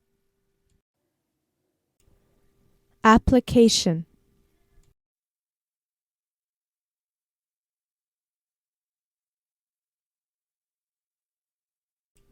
He designs iPhone applications for a technology company. Network.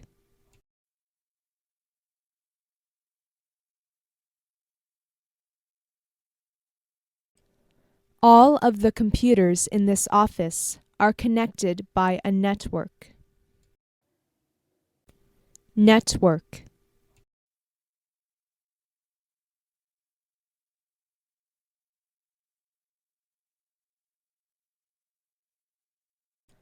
Our brains are a system of nerves and connections that control all of our body's processes. Network.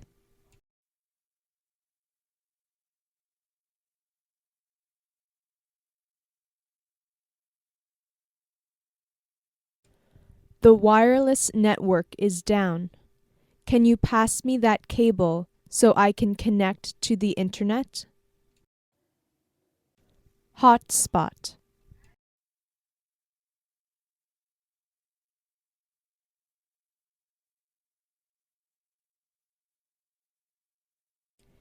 He is always checking his emails.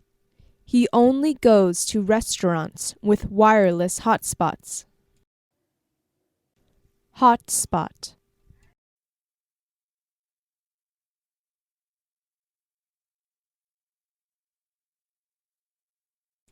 This cafe is perfect. All you can drink coffee and a wireless hotspot. Hotspot.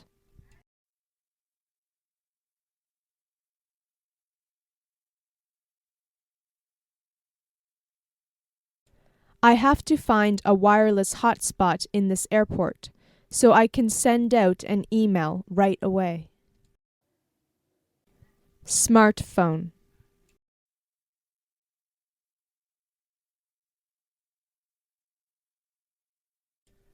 Apple's iPhone revolutionized the smartphone industry. Smartphone.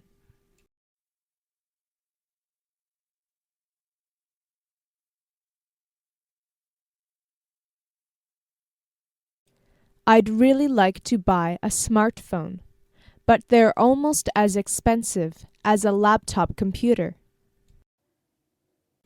Smartphone.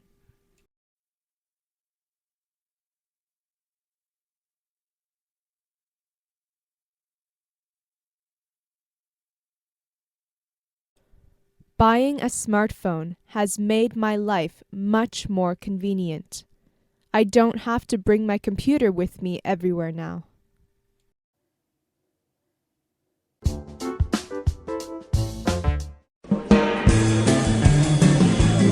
Hello, everyone, and welcome back to English Pod. My name is Marco. My name is Catherine, and today we've got an upper intermediate level lesson. That's right, we're gonna go and buy shoes. Okay, this is very fun. I like buying shoes, although I have a hard time finding shoes in my size sometimes. But we're here talking about men's shoes specifically. That's right, we've actually decided to talk about this topic, buying shoes, separately between men and women's shoes, because I think each type of shoe it has its own type of vocab, and that can be very useful for men or women. That's right. So let's take a listen to today's dialogue, and we'll be back in a moment to talk more about the specifics of men's shoe styles.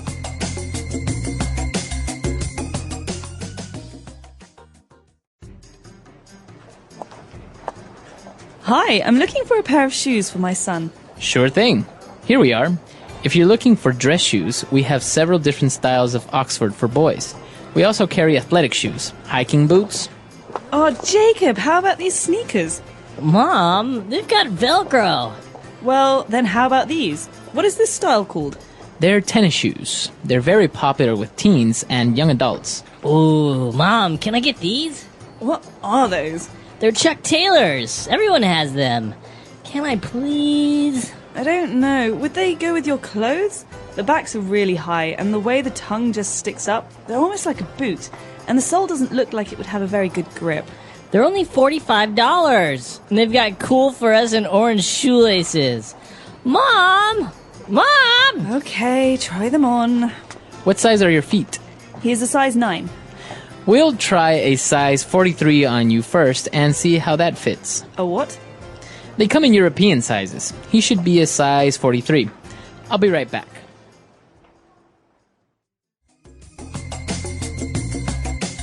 All right, we're back. So as you saw, we have a lot of different shoe styles. And so we're going to take a look at these on Language Takeaway. Language takeaway. Okay, first up, we have a very popular style of shoe. This is called an athletic shoe. Okay, athletic shoe. Now, I imagine that athletes wear these shoes. Good guess, Marco. So athletic athletes. This is actually for sports in general. So this is sports shoes, but in English we say athletic shoes. Okay, so it's not specifically for any type of sport, but they're just comfortable shoes that you can do most sports in. Right, like running shoes and basketball shoes and soccer shoes. These are all kinds of athletic shoes. Very good. Okay. So these types of athletic shoes, they're usually they're kind of low, right? They don't That's have right. a lot of support around the ankle. No, but they do have a lot of support in the heel, In the the heel. bottom of your foot. Right, Mhm. because you're running, you need that extra support. Exactly. Now, on the opposite, if you're going hiking, if you're maybe trekking, then you need a special type of shoe that's going to give more ankle support, and these are called hiking boots. Okay, hiking boots. So like you were saying, you get a lot of support in your ankle. That's the back of your foot and the area around your leg. So these shoes tend to come higher on your leg. They're taller on your leg. And they're usually pretty heavy. Yeah. And I think they are more weather resistant. So if it rains or if it's wet, these shoes will respond better. You're not going to get wet feet. You're not, yeah. And so hiking boots. And now we have another interesting word. I never really understood it, why they're called this way, but we have sneakers. Sneakers. Okay, I love sneakers. I always wear sneakers. A very common brand that you see with sneakers is Puma. Also Adidas. Right. So Converse is another brand. Sneakers are shoes that are not fancy. They're not like leather or work shoes, but they're also not athletic shoes because you don't necessarily use them when you're playing sports. They're basically very simple shoes for, normal daily Just stuff. Normal walking. Young people wear them usually. Okay, sneakers. Now, I never understood why they're called sneakers because I think if you sneak maybe on someone, I guess these shoes are good for sneaking up Perhaps. on people. I don't know. They're less noisy than other shoes. Yeah, that's right. Okay, so we have sneakers. And now another type of shoe that can be a little bit confusing. They're called tennis shoes. Okay, tennis shoes can be considered a kind of sneaker. Again, it's not the kind of shoe that you would normally wear to work. It's not leather. It's not a hiking boot. They're low shoes, so low ankles generally, and they tie up. Right, but you would think that you use these shoes to play tennis. Not necessarily. But not necessarily, right? I mean, you don't have to play tennis. Oh, they're not specifically designed to play tennis. No, perhaps originally they were tennis shoes for the game tennis, but nowadays they're very, very common. They're like sneakers. Right. They're shoes that most young people wear to school or to play around in. Okay, so they're kind of like you say, a sneaker. And now moving on, these might seem a little bit strange, but we call them Chuck Taylors. Chuck Taylors, basically Chuck Taylor is a brand. Okay. Converse, Chuck Taylors. We also call them Chucks. And this is a style of shoe that this brand made very famous. They're very, very thin canvas shoes. So the fabric is not leather, it's canvas. Okay. And they come in bright red or black or green. Yeah. And some of them are very low, and some of them have a piece of the ankle that comes up. So it almost looks like a boot to a certain extent, but it's not like a hiking boot. It's not very hard. It doesn't support your ankle as much. It's just the style is higher. Exactly. And so because these are made of fabric, they're very thin, they're very light, they're not very good for hiking, for example. Right. So these are called Chuck Taylors. They're very, very popular with teenagers, right? That's right. Teenagers all over the world wear Chuck Taylors. And I think they're very old. This style, these Chuck Taylors have been around for like 30 years. I think since the 1960s or 70s. But they're still popular. Yeah, and they haven't changed. They haven't changed. Right. So these are the 5 types or styles of shoes that we're going to take a look at. Why don't we move on now to more specific vocab related to the parts of the shoe on Language Takeaway Part 2. Language takeaway. Okay, so Jacob is talking to his mother, and his mom wants to know, hey, how about these sneakers? What do you think? And Jacob says, Mom, they've got Velcro. Okay. So, Marco, what's this Velcro Jacob speaks of? Well, as you can see, Velcro is capitalized, right? And so that means this is a proper noun, and it's actually a brand. Okay, it's like Chuck Taylor's. Like Chuck Taylor's. So Velcro is supposed kind of like a zipper, right? A fastener. But instead of zipping it up, you just put 2 pieces of cloth together and they stick. Okay, and when you pull them apart, they make that sound, yeah. They make a loud sound. And so sometimes with baby shoes or young children's shoes, we don't want to tie them because that's too hard. So we have Velcro. This is a kind of fabric, like you said, that sticks together. We don't have to spend all this time tying things.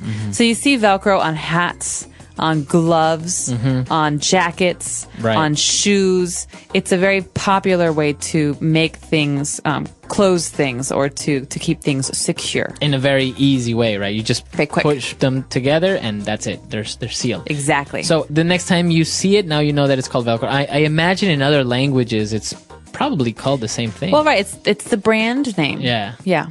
So, okay. And, well, now moving on to the parts of the shoe, we have the tongue.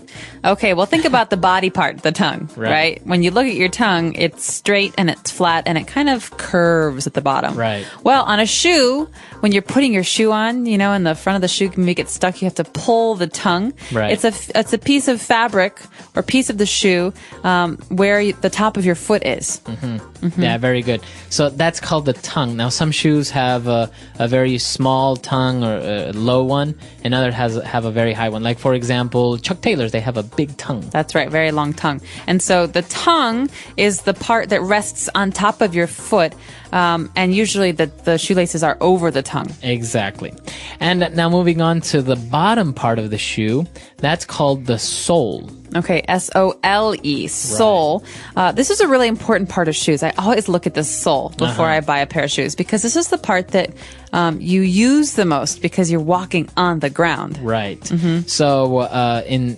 So, for example, hiking boots, they will have a very high sole and they will have kind of like a pattern so that you don't slip if you're walking on dirt, right? That's right. Sometimes rubber sole. But other times, like Chuck Taylor's also have a rubber sole, but it's very thin. It's very thin. And some shoes, for example, they have a plastic sole maybe because they're used for other purposes.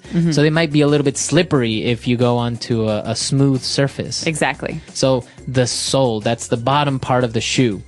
And the last part of the shoe that we're going to take a look at, and probably the most important, are the shoelaces. Shoelaces. So shoelaces are basically long pieces of string that you use to tie your shoes closed because you want your shoes to be tight on your foot. You don't want it to be too loose, otherwise it might fall off. Right. And Chuck Taylor's and some other shoes are very famous for having crazy colored laces or for people using crazy colored laces to tie them up. Right. So that's the part they use to tie or tighten the shoe with. So on the opposite, if a shoe doesn't have shoelaces, it's probably going to have Velcro. That's right, Velcro or shoelaces. Okay, so those are all the words that we have for you today. Why don't we go back and listen to the dialogue for the last time?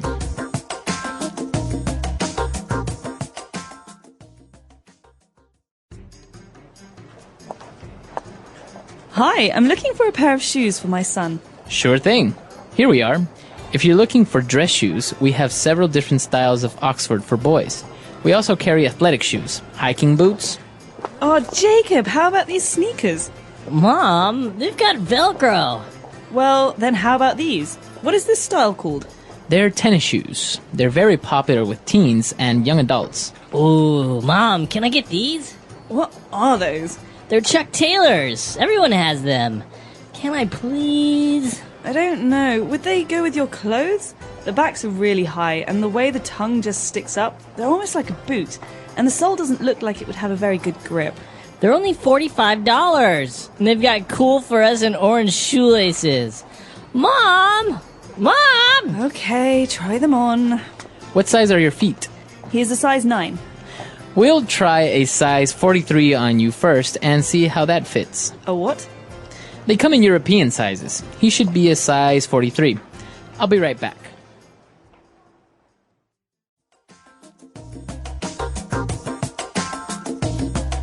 All right, so talking about shoes, you say that you always take a look at the sole. Why is this? Because I'm always afraid that my shoes are going to wear out. And I don't buy shoes very often. I love sneakers. I love my Pumas.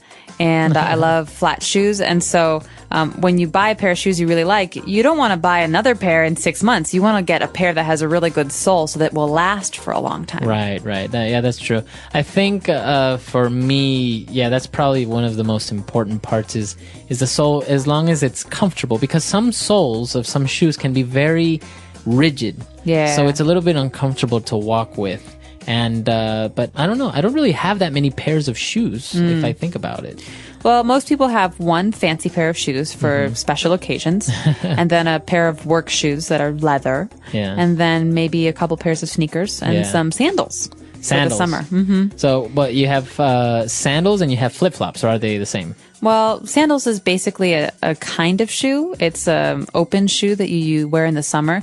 Flip-flops are a kind of sandal. Oh, okay. So they usually have a V in the front, and that's where you put your big toe, big toe. And the second toe. Yeah, so we wear them in the shower or at the beach. They're usually made of plastic or rubber so that you can get them wet. Right. But flip-flops are a kind of sandal. Yeah, very good.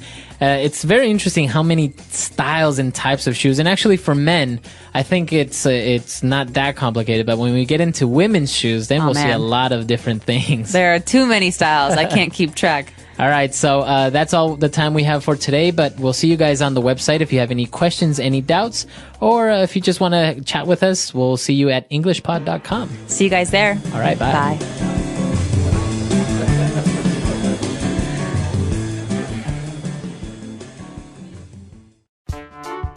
The English Pod Audio Review. Listen to the meaning, then say the vocabulary word.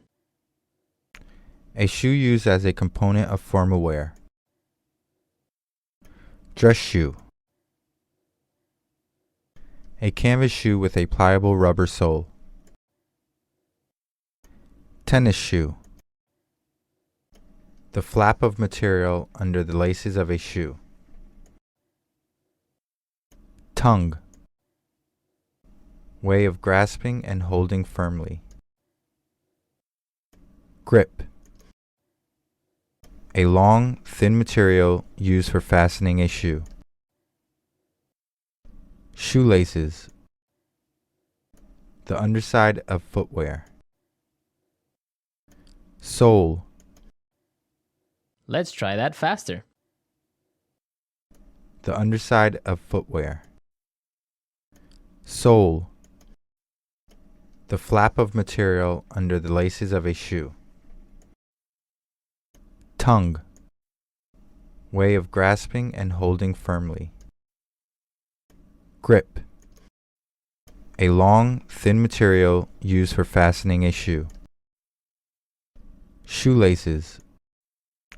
A shoe used as a component of formal wear. Dress shoe. A canvas shoe with a pliable rubber sole. Tennis shoe. Now say the word and hear it in a sentence. Tennis shoe.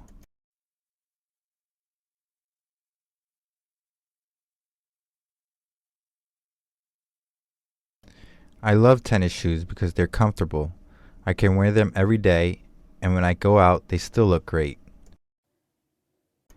Tennis shoe.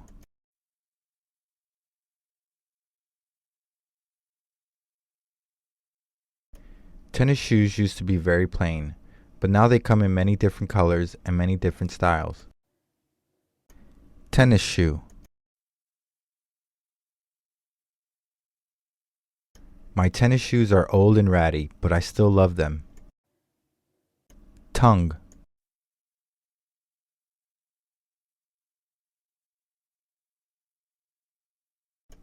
I put my foot back in my sneaker, pulled up the tongue, tightened my laces, and I kept on running. Tongue. The tongues of these shoes keep falling down. Tongue.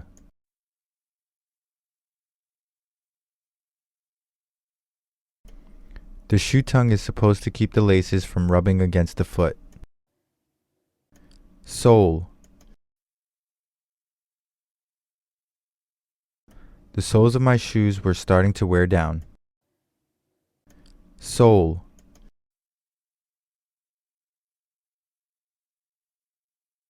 I went to the cobbler and got him to put rubber soles on my shoes. Sole.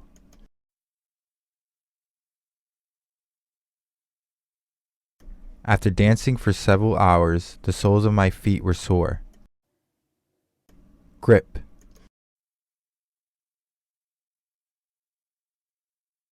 My new sneakers have a much better grip than my old ones. Grip.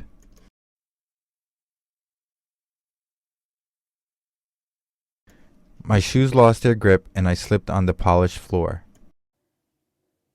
Grip.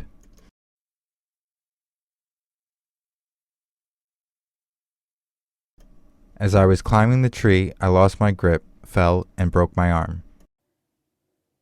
Shoelaces.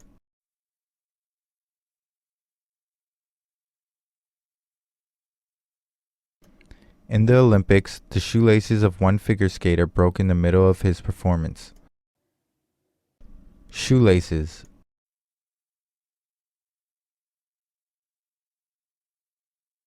My brother got me pink shoelaces with Hello Kitty on them for my birthday. Shoelaces.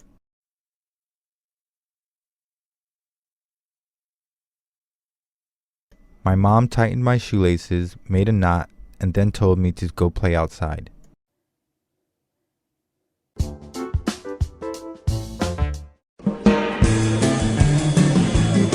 Hello, everyone, and welcome to English Pod. My name is Marco. My name is Catherine, and we're shoe shopping again. That's right, we are going shoe shopping, but this time it's a little bit more complicated because we're getting women's shoes. That's right. So there are so many different kinds of women's shoes. I'm not even sure I know them all myself, but in this intermediate level lesson, we're going to cover some of the basics for you. That's right. So before we jump into this dialogue, we have a word that we want to preview with you today, and let's take a look at it now on Vocabulary Preview. Vocabulary Preview. Okay, so we're shopping today for a certain kind of shoe. It's not a sports shoe, it's a dress shoe. Okay, that kind of doesn't make sense because a dress is a noun, a shoe is a noun. And so you want to get a shoe that's a dress? No. A dress shoe is a style of shoe. It means shoes that you wear when you're wearing fancy clothes. So it's kind of like a formal shoe. A dress shoe is for a shoe, a type of shoe that would go well with a dress. That's right, not sneakers. But don't be fooled. This is not about dresses because men can wear dress shoes too. That's right. It means shoes you would wear to a conference or to a wedding or to church. So these are things that are a little bit fancier than everyday shoes. Okay, awesome. So we're shopping for a dress shoe, and there are so many types and styles of shoes for women. So why don't we listen to our dialogue for the first time, and we'll be back in a second.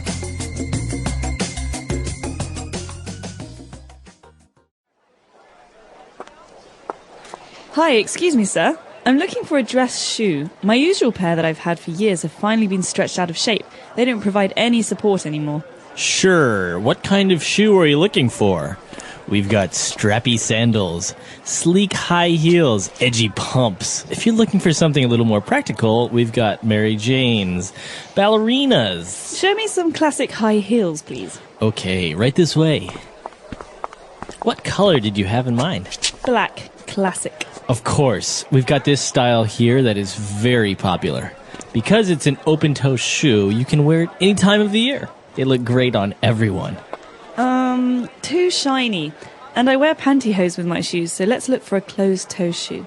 Okay, these are a very nice pair of leather shoes with a 2-inch heel, so they are very comfortable. I don't like the pointed toes. Let me take a look at what else you have. Too high. That one looks like the back would cut into my heel. I have a high instep, so I doubt that one would fit properly. I don't want bows. I find slingbacks very uncomfortable. Those might as well be stilettos.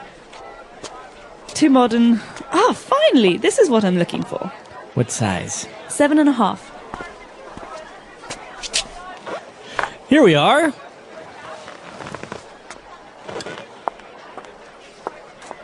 How does it fit? Not good. They're too tight. The length is right, but the shoe is too narrow and it's pinching my toes. And there'd be no room for my insoles. You know what? I don't think I have the patience for this today. They just don't make shoes like they used to. I'll come back another time. Have a nice day, ma'am. All right, we're back. So a lot of shoe styles, as you noticed, a lot of them are very, I don't know, I don't even know what they are. So why don't we try and explain them now on Language Takeaway. Language takeaway.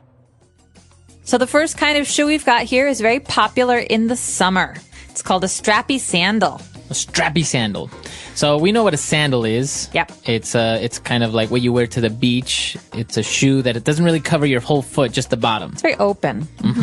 And well, what about strappy? Strappy comes from the word strap. So strap is like a thin piece of fabric or leather that connects other pieces. And so a strappy sandal means that it's got many of these different little straps on it, many lines everywhere that connect it. So it's very open. It's made of many different thin pieces. Okay, good. So we have a strappy sandal, basically a sandal with many straps. And well, she went on to describe sleek high heel. So this is a two-part thing here. Sleek is an adjective, which basically means really cool looking.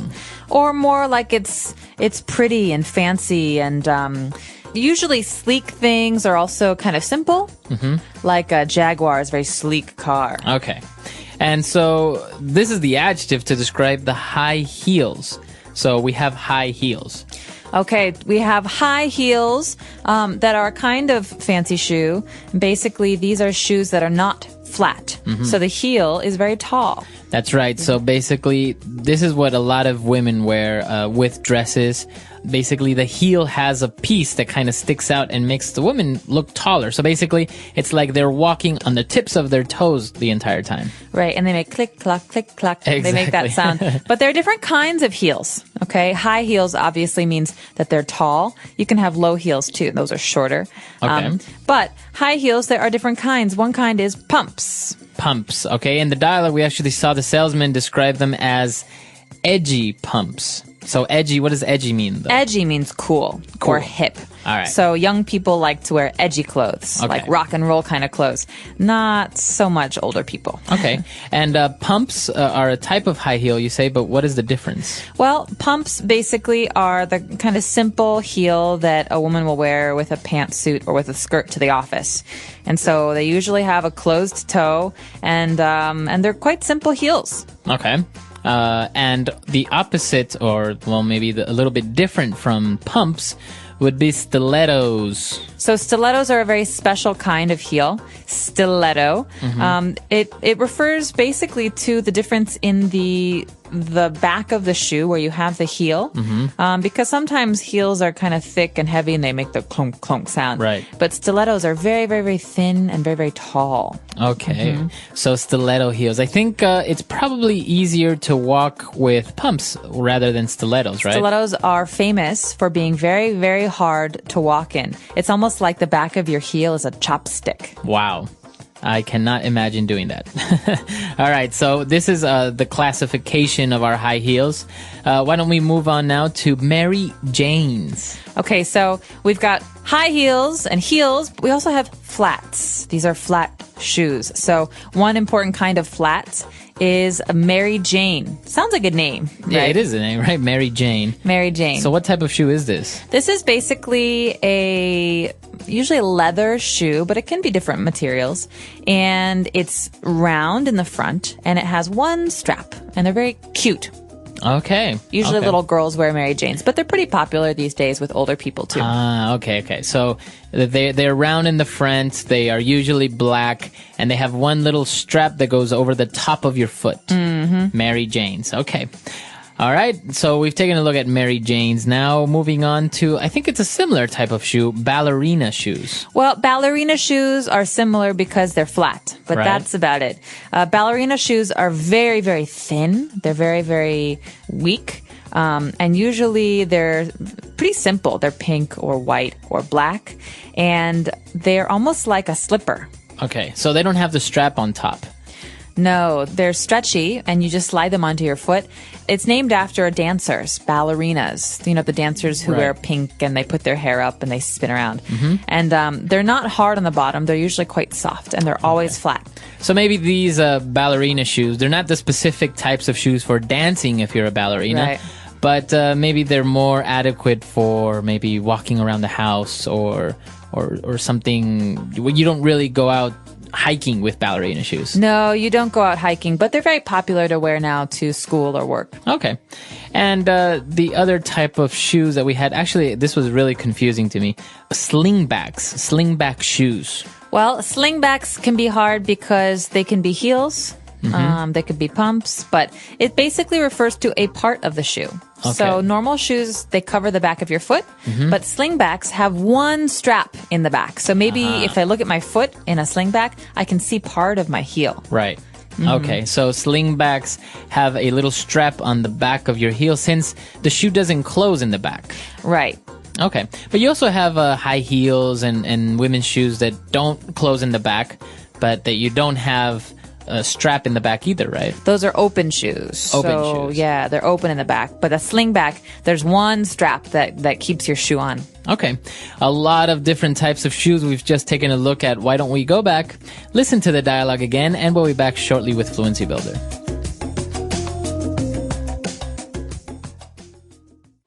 Hi, excuse me, sir. I'm looking for a dress shoe. My usual pair that I've had for years have finally been stretched out of shape. They don't provide any support anymore.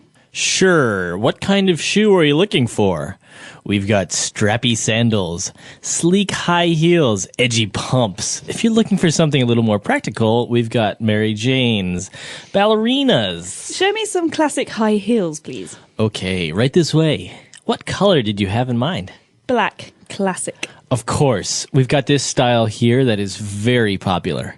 Because it's an open-toe shoe, you can wear it any time of the year. They look great on everyone. Too shiny. And I wear pantyhose with my shoes, so let's look for a closed-toe shoe. Okay, these are a very nice pair of leather shoes with a 2-inch heel, so they are very comfortable. I don't like the pointed toes. Let me take a look at what else you have. Too high. That one looks like the back would cut into my heel. I have a high instep, so I doubt that one would fit properly. I don't want bows. I find slingbacks very uncomfortable. Those might as well be stilettos.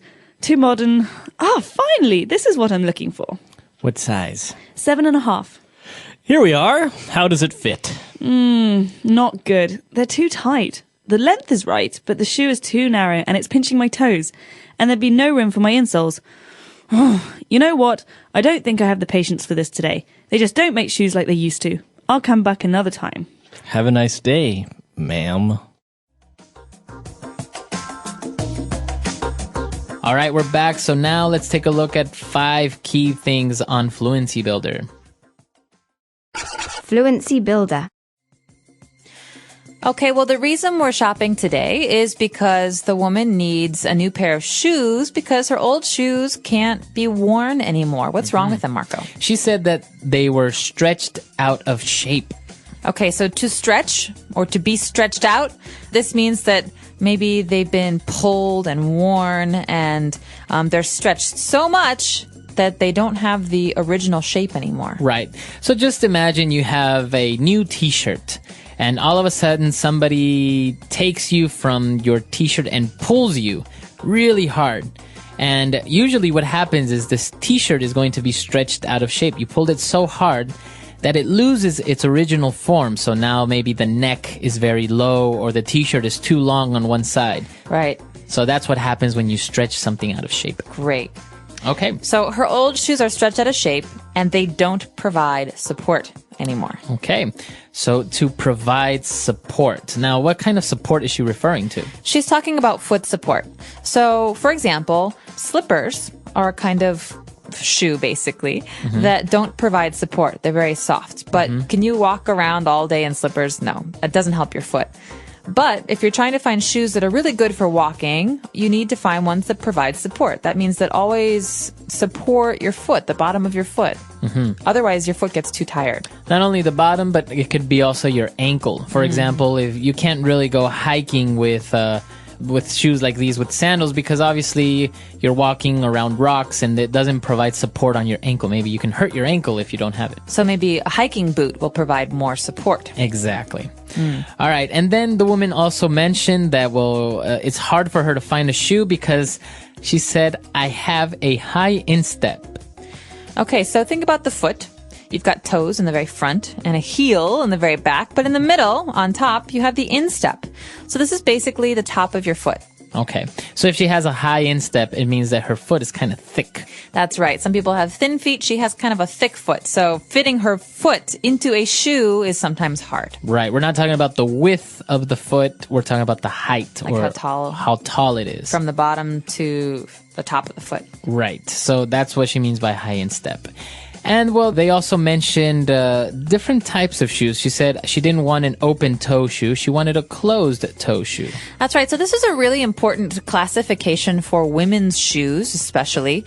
Open-toe means that the toe of the shoe, the very, very front, has a hole or an opening, so you can see the toes. Right.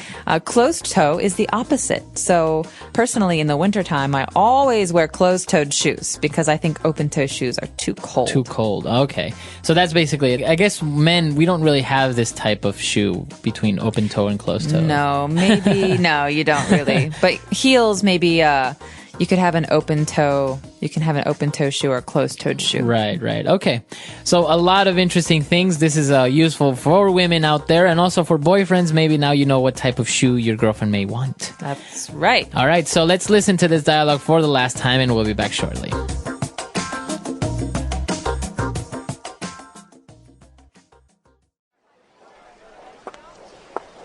Hi, excuse me, sir. I'm looking for a dress shoe. My usual pair that I've had for years have finally been stretched out of shape. They don't provide any support anymore. Sure. What kind of shoe are you looking for? We've got strappy sandals, sleek high heels, edgy pumps. If you're looking for something a little more practical, we've got Mary Janes, ballerinas. Show me some classic high heels, please. Okay, right this way. What color did you have in mind? Black. Classic. Of course. We've got this style here that is very popular. Because it's an open-toe shoe, you can wear it any time of the year. They look great on everyone. Too shiny. And I wear pantyhose with my shoes, so let's look for a closed-toe shoe. Okay. These are a very nice pair of leather shoes with a 2-inch heel, so they are very comfortable. I don't like the pointed toes. Let me take a look at what else you have. Too high. That one looks like the back would cut into my heel. I have a high instep, so I doubt that one would fit properly. I don't want bows. I find slingbacks very uncomfortable. Those might as well be stilettos.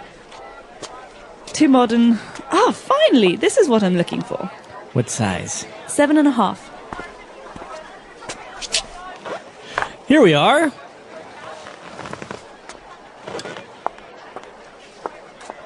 How does it fit? Not good. They're too tight. The length is right, but the shoe is too narrow and it's pinching my toes. And there'd be no room for my insoles.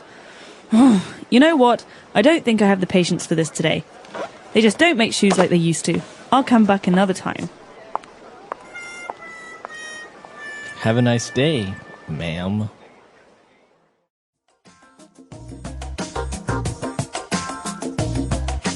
All right, so talking about shoes, there's so many types, and I think women are notoriously famous for having a lot of shoes. Why is this? Some women are. Some women aren't. It depends on the person. But part of the problem, as you said earlier, is that there's so many different kinds of women's shoes that now we expect women to have a different pair of shoes for every different occasion. Work shoes, hiking shoes, running shoes, wedding shoes. Right.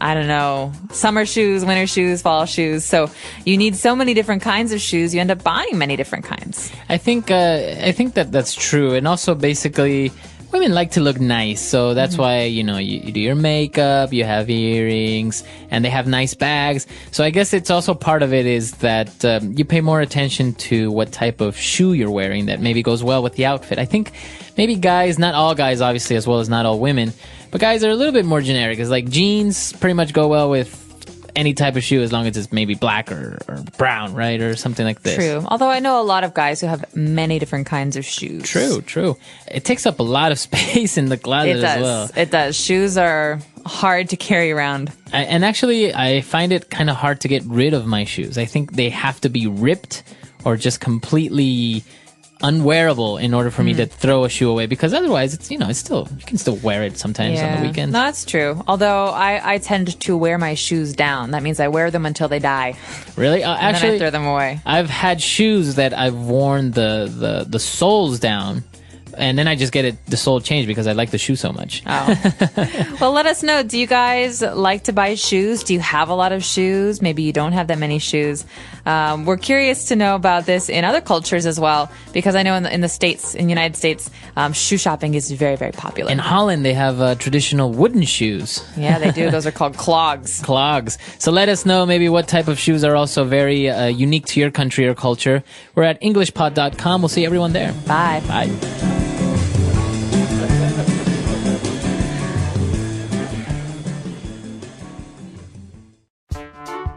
The English Pod Audio Review. Listen to the meaning, then say the vocabulary word. Something that holds a person. Support. A shoe with a bottom part having straps. Strappy sandals. A low-cut, low-heeled shoe. Edgy pump. The shoe with the toes exposed. Open-toed shoe. The length of the heel is 2 inches. 2-inch heel. The shoe having a narrow top. Pointed shoe. Squeeze between the thumb and a finger. Pinch. The inner sole of a shoe. Insole. Tight and hurts the body with a sharp thing. Cut into. Let's try that faster. The length of the heel is 2 inches. 2-inch heel. Tight and hurts the body with a sharp thing.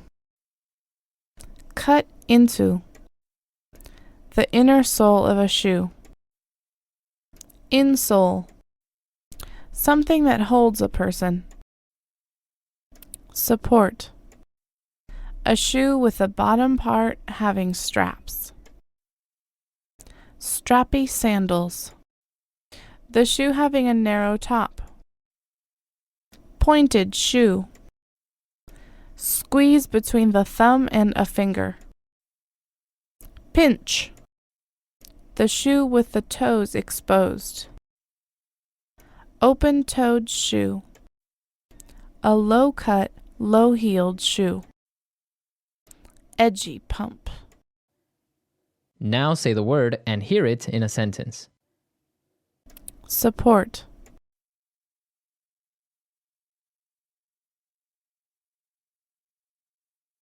It is important that your shoes support the arches of your feet so that your ankles don't roll in.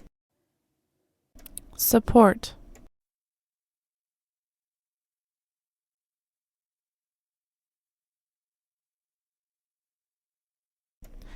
Apparently my shoes are the cause of my back pain, so I need to get custom-made insoles that provide extra support. Support.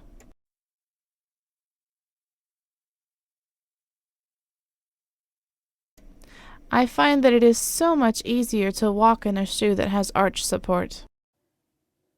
Cut into. My new shoes are cutting into the back of my heel. Cut into. The straps on these sandals are cutting into my feet.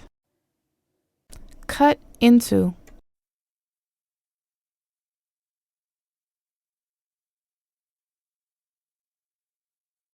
I think my feet are too wide for this shoe because the shoe is starting to cut into the sides of my feet.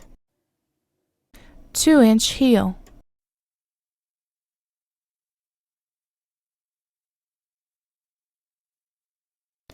I can't stand high heels, so if I have to wear them, I only ever wear shoes with a 1-inch heel.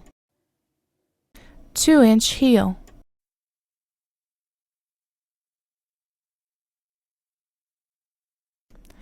I don't know how models can stand, let alone walk in 4-inch heels. 2-inch heel.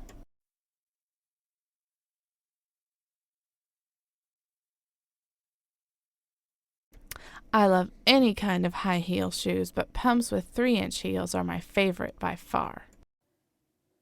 Pinch.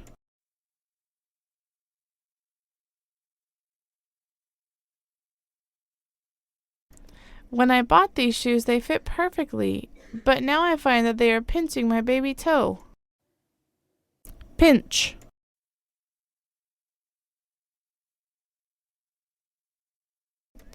Does the size down fit better, or are they pinching your feet? Pinch.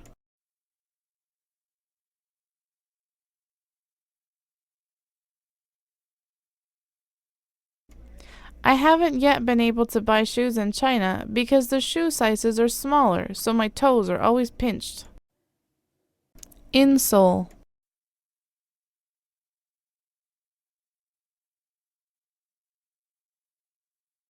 I always put insoles in my shoes so I don't need to worry about how comfortable a shoe is before I buy it. Insole.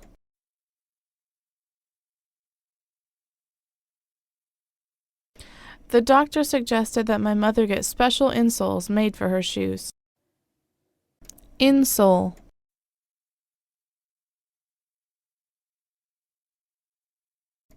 I always wear good quality shoes, so I never needed to buy insoles.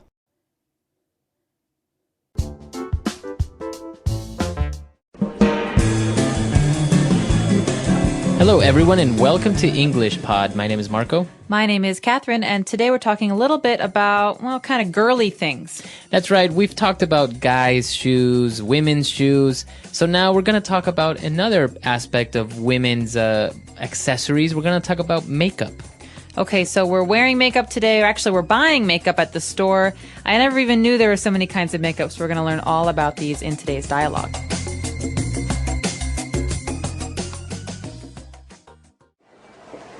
I'm hungry. Let's go grab a bite to eat. Yeah, me too. Oh, can we stop at the shop really fast?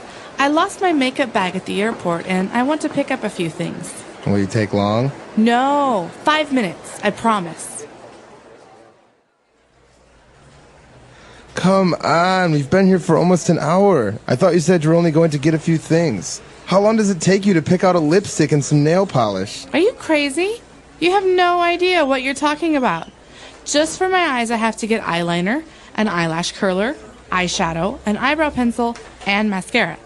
Then I need to get foundation, liquid foundation. Whoa, whoa, whoa. Are you nuts? How much is all this going to cost? I'm looking at the price of each one of these little things, and it's outrageous. This is basically a crayon. What about you? You spend as much money or more on your razors, aftershave, cologne, and gel. Not to mention how much you spend on clothes and... Fine, get the stupid $30 crayon.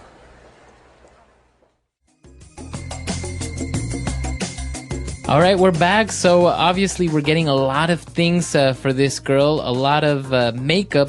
So I think there are a couple of things that we may not know about. So let's take a look at them now on Language Takeaway. Language Takeaway. So the first thing we're talking about today is a basic. Most women carry this around in their purses. It's called lipstick.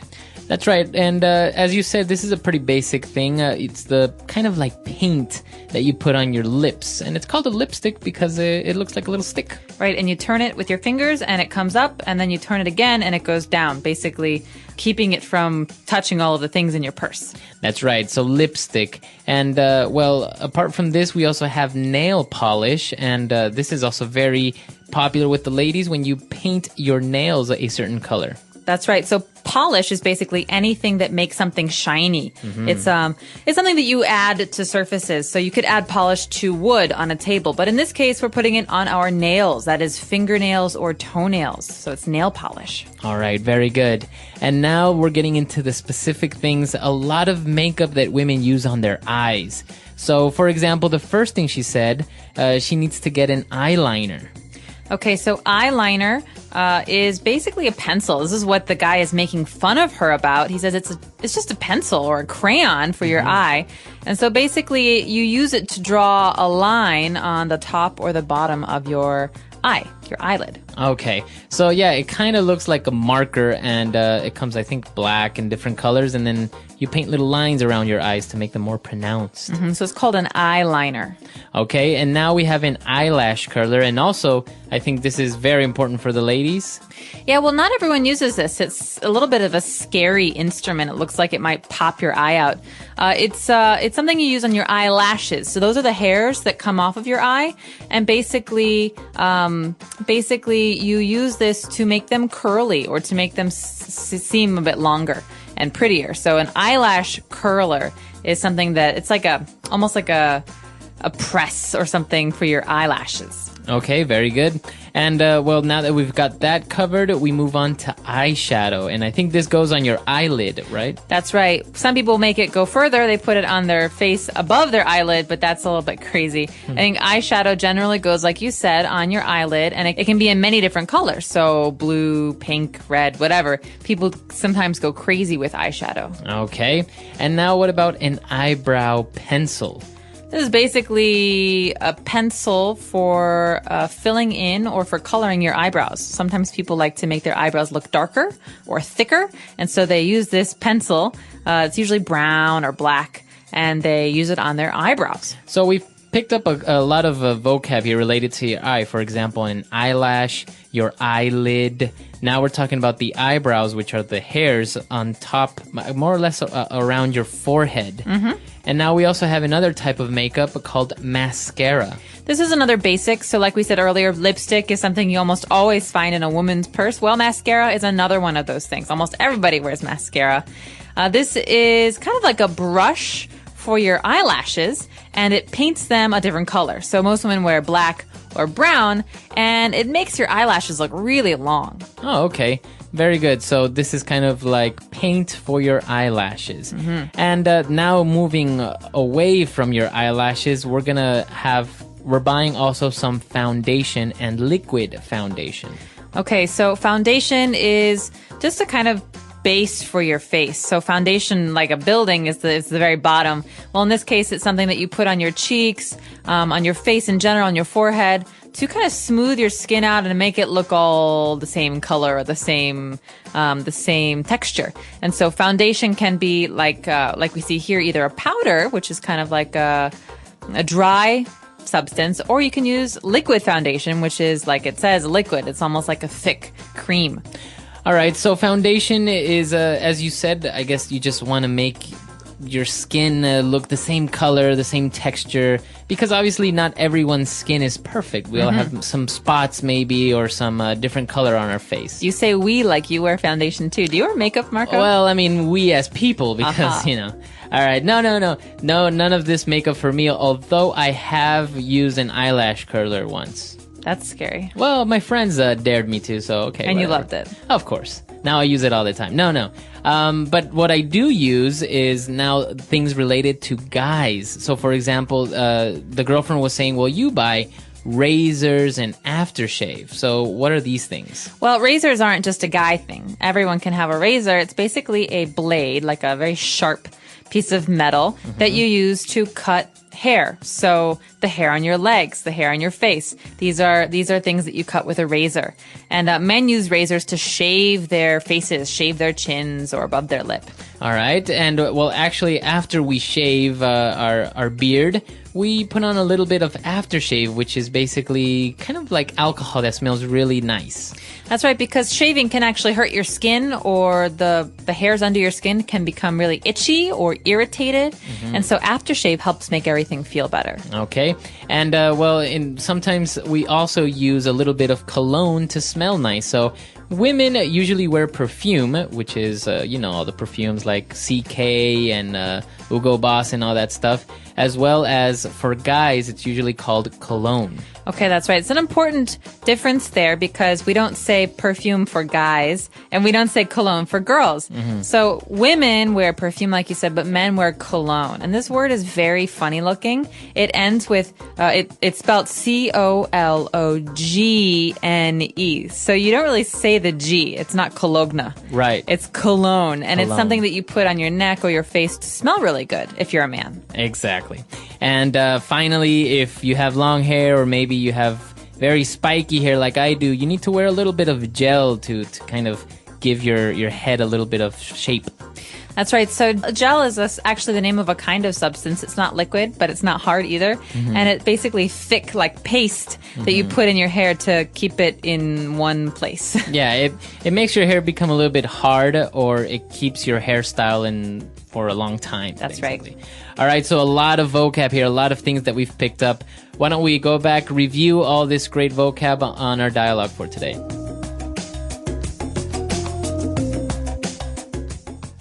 I'm hungry. Let's go grab a bite to eat. Yeah, me too. Oh, can we stop at the shop really fast? I lost my makeup bag at the airport and I want to pick up a few things. Will you take long? No, 5 minutes, I promise. Come on, we've been here for almost an hour. I thought you said you were only going to get a few things. How long does it take you to pick out a lipstick and some nail polish? Are you crazy? You have no idea what you're talking about. Just for my eyes, I have to get eyeliner, an eyelash curler, eyeshadow, an eyebrow pencil, and mascara. Then I need to get foundation, liquid foundation. Whoa. Are you nuts? How much is all this going to cost? I'm looking at the price of each one of these little things and it's outrageous. This is basically a crayon. What about you? You spend as much money or more on your razors, aftershave, cologne, and gel. Not to mention how much you spend on clothes and... Fine, get the stupid $30 crayon. All right, we're back. So now we're going to take a look at 3 short phrases that we've picked out for you on Fluency Builder. Fluency Builder. So this first phrase is something that we almost always say with our friends or family when we're hungry, we're shopping, sometimes you're outside and you just really want to eat. You say, hey, let's grab a bite to eat. That's right. So this is a very natural, colloquial way of saying, let's go get something to eat, or let's go eat something. So it could be small, it could be a snack like an ice cream, but it can also be dinner. So, hey, do you want to go grab a bite to eat sometime? That means, hey, you want to go have lunch or dinner sometime? Very good. So the phrase is grab a bite, or go grab a bite to eat. So a bite can be a noun, like a thing, like a piece of food that you eat, but it can also be a verb, to bite, like, the dog bites the man. And so you have to be careful with this one. In this case, it's a noun. Okay, very good. And, she wanted to first go to the store, and she said, I want to pick up a few things.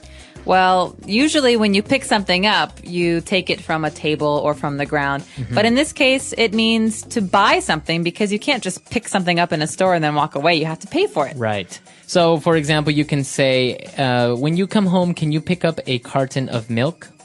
So that means, can you buy some milk on your way home? It doesn't mean, can you take some from someone else or steal some? Exactly. All right, so to pick something up, to buy, to go and get, but obviously you have to pay. All right, and he used this very interesting phrase when she was getting all these things for her. He said, whoa, are you nuts? Okay, so nuts is the important word here. It means crazy or out of your mind. That's right. So it's another way of saying crazy. So if you call someone nuts, or you say he's nuts, that means Yeah, like don't talk to him. He's nuts. Or he always does really dangerous things. He's nuts. So he's a little bit crazy. So it's an adjective as to describe someone that's a little bit crazy or a little bit adventurous, maybe. But in this case, he's not actually saying she's a crazy person. He's saying, listen, this is so much stuff. Are you crazy? Or he's basically saying, do you really want to do this? This seems like a bad decision. Exactly. So that's why he used the phrase, are you nuts? Okay, so a lot of great stuff there. Why don't we go back, listen to our dialogue for the last time, and we'll be back in a bit.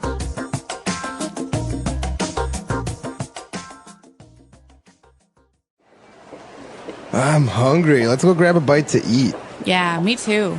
Oh, can we stop at the shop really fast? I lost my makeup bag at the airport and I want to pick up a few things. Will you take long? No, 5 minutes, I promise. Come on, we've been here for almost an hour. I thought you said you're only going to get a few things. How long does it take you to pick out a lipstick and some nail polish? Are you crazy? You have no idea what you're talking about. Just for my eyes, I have to get eyeliner, an eyelash curler, eyeshadow, an eyebrow pencil, and mascara. Then I need to get foundation, liquid foundation. Whoa, whoa, whoa. Are you nuts? How much is all this going to cost? I'm looking at the price of each one of these little things and it's outrageous. This is basically a crayon. What about you? You spend as much money or more on your razors, aftershave, cologne, and gel. Not to mention how much you spend on clothes and... Fine, get the stupid $30 crayon.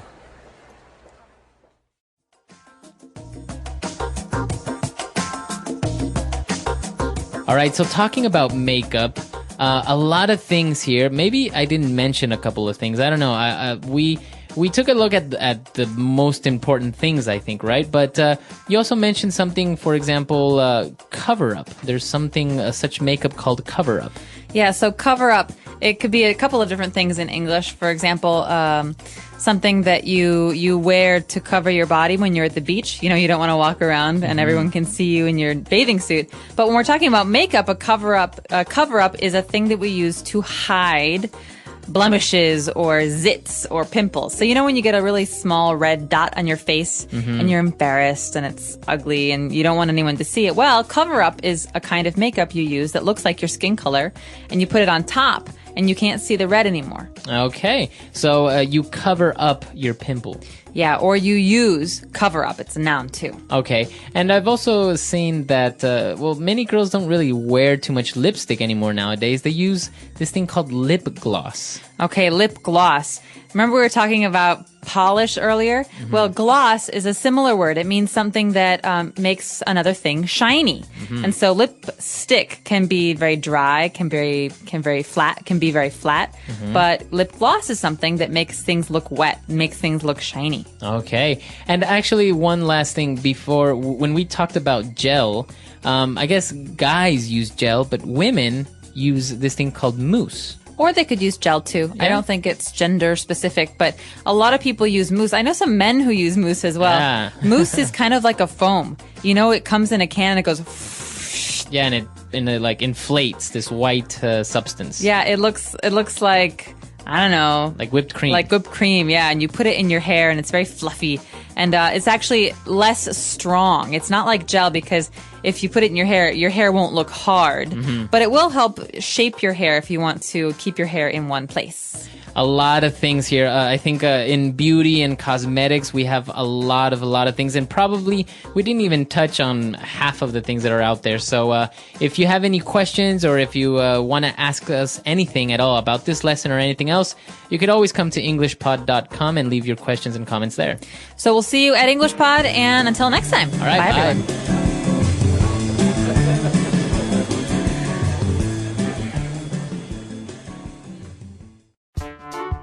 The English Pod Audio Review. Listen to the meaning, then say the vocabulary word. To quickly get something to eat. To grab a bite. A cosmetic applied to thicken, lengthen, and darken the eyelashes. Mascara. A cosmetic coloring material applied to the eyelid. Eyeshadow. Passing reasonable bounds, intolerable or shocking. Outrageous. In a basic way, fundamentally or essentially. Basically. Let's try that faster. A cosmetic coloring material applied to the eyelid. Eyeshadow. In a basic way, fundamentally or essentially. Basically. To quickly get something to eat. To grab a bite. A cosmetic applied to thicken, lengthen, and darken the eyelashes. Mascara. Passing reasonable bounds, intolerable or shocking. Outrageous. Now say the word and hear it in a sentence. To grab a bite.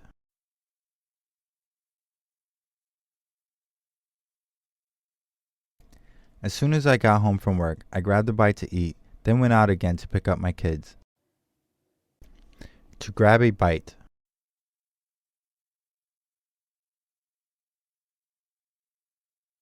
Let's grab a quick bite at this rest stop, and then we're back on the road for another few hours. To grab a bite.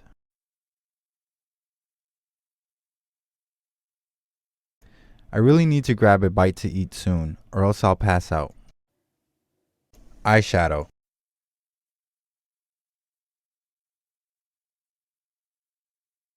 I love wearing eyeshadow in bold colors, but I have to be careful not to look like a clown. Eyeshadow.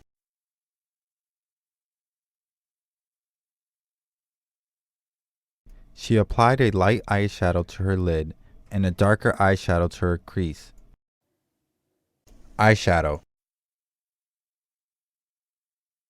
Which shade of eyeshadow should I wear tonight? Mascara.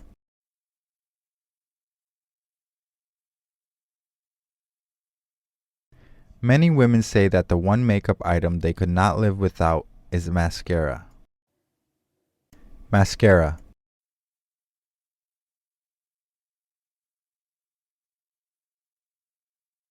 First curl your lashes with an eyelash curler and then apply some mascara to your eyelashes. Mascara. Be sure to wear waterproof mascara on the day of your wedding. Outrageous. The prices in this store are outrageous.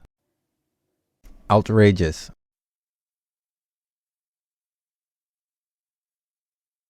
I find it outrageous that he would even suggest I was involved in the scandal. Outrageous.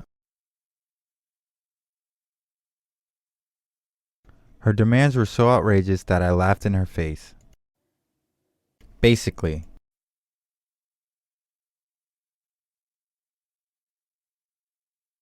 Basically, she's saying that we shouldn't buy from this company because they mistreat their workers. Basically.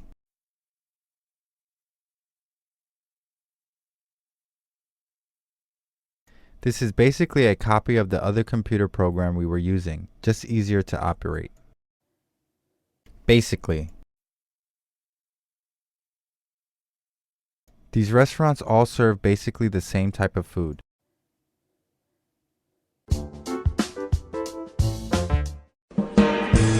Hello everyone and welcome to English Pod. My name is Marco. My name is Catherine, and today we have an elementary level lesson all about going shopping. That's right. Today we are going with a guy to a shop and he's buying a new suit. Okay, so lots of great words for men or for buying clothes for your husband or brother. Let's take a listen to today's dialogue. We'll be back in a moment.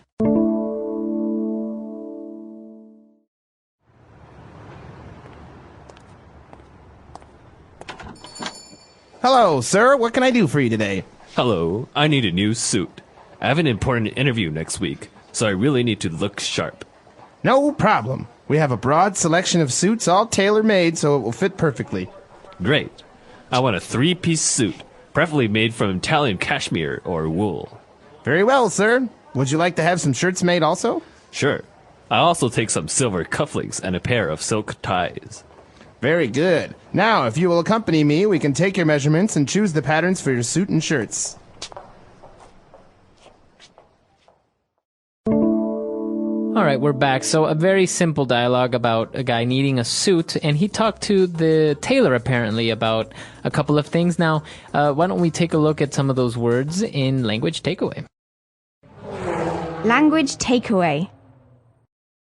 Well, first of all, a tailor is a person who makes clothes. So in this case, a man who makes suits. And the first thing that we have to talk about is the kinds of suits that he has. He says, we have a broad selection of suits. Okay, so this adjective, broad, what does that mean? It means wide. You know, you can have a very broad street. That means many cars can fit across it.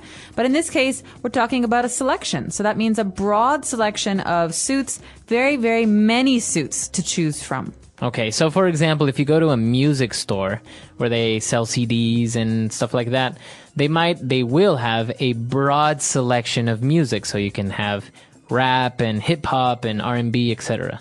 That's right. Or the iTunes store has a broad selection of music. You can choose basically anything. That's right. Okay. So we have a broad selection of suits, and he said, well, great. I actually need a 3-piece suit. Okay, so there are different kinds of suits. Some just have 2 pieces, like pants and a jacket. But the kind that the man wants is a 3-piece suit. So that means there's a jacket, pants, or trousers, some people might say, and a vest. Okay. So, yeah, you've probably seen this. They look very nice. Basically, under or over your shirt, you wear a vest. And so, if you wear a vest with the suit, it's called a 3-piece suit. You know who I'm thinking of right now who always wears 3-piece suits? He's very famous, a football player, actually. Beckham? Yes. Really? David Beckham. I don't know if you guys watched the World Cup, but in the World Cup, David Beckham was always wearing a 3-piece suit. Wow. In that heat. That's amazing. Yeah. Okay, so we have a 3-piece suit. Now, we don't have a 4-piece suit, do we? I don't think so. I don't know. I don't think so either. Tux, you have like on your Sash. waist, the cummerbund. Oh, cummerbund. That's what it's called. Okay. Well, that's for a tuxedo. Now, moving on, we talk about the materials of the suit. And he said, well, I preferably want something made from Italian cashmere or wool. Okay, so Italian is an adjective that describes things that come from Italy. And Italy is very famous for its fabrics and silk. And so in this case, we're talking about Italian wool. Cashmere is a very expensive, very soft kind of wool. Okay, and wool is basically a sort of material that comes from the sheep, from the hair of the sheep. That's right. And so different animals have different kinds of wool, and these have different prices. So some are more expensive and some are cheaper. Cashmere is very expensive. Okay, very good. And so he also is offered some shirts, and he's like, yeah, sure, I'll take some shirts. And I also need some silver cufflinks. Okay, so when you close your shirts by your wrist, you usually have a button, or in some cases, something a little bit more fancy. And when it's more fancy, it's called a cuff link. Yes, you've probably seen it. It looks like a small metal button that you can remove from your shirt. So it looks a lot better. It's kind of hard to explain, but just imagine on your wrist, you have a small metal button that you can close your shirt at the wrist. That's right. And some people have very, very fancy ones with special pictures. So you could have, for example, a car if you love cars, or a diamond cufflink with a diamond on it. That's right. In this case, he wants cufflinks made of silver. And also, he wants a pair of silk ties. Okay, so a pair of means 2. He wants 2 different silk ties. And a tie is basically is something that you put around your neck. Men wear these usually to the office. And ones that are made of silk are usually more expensive. That's right. So a silk tie. And okay, so we've pretty much covered everything that he needs. He wants a very nice suit with a lot of great accessories. Why don't we listen to the dialogue again, and we'll be back with Fluency Builder.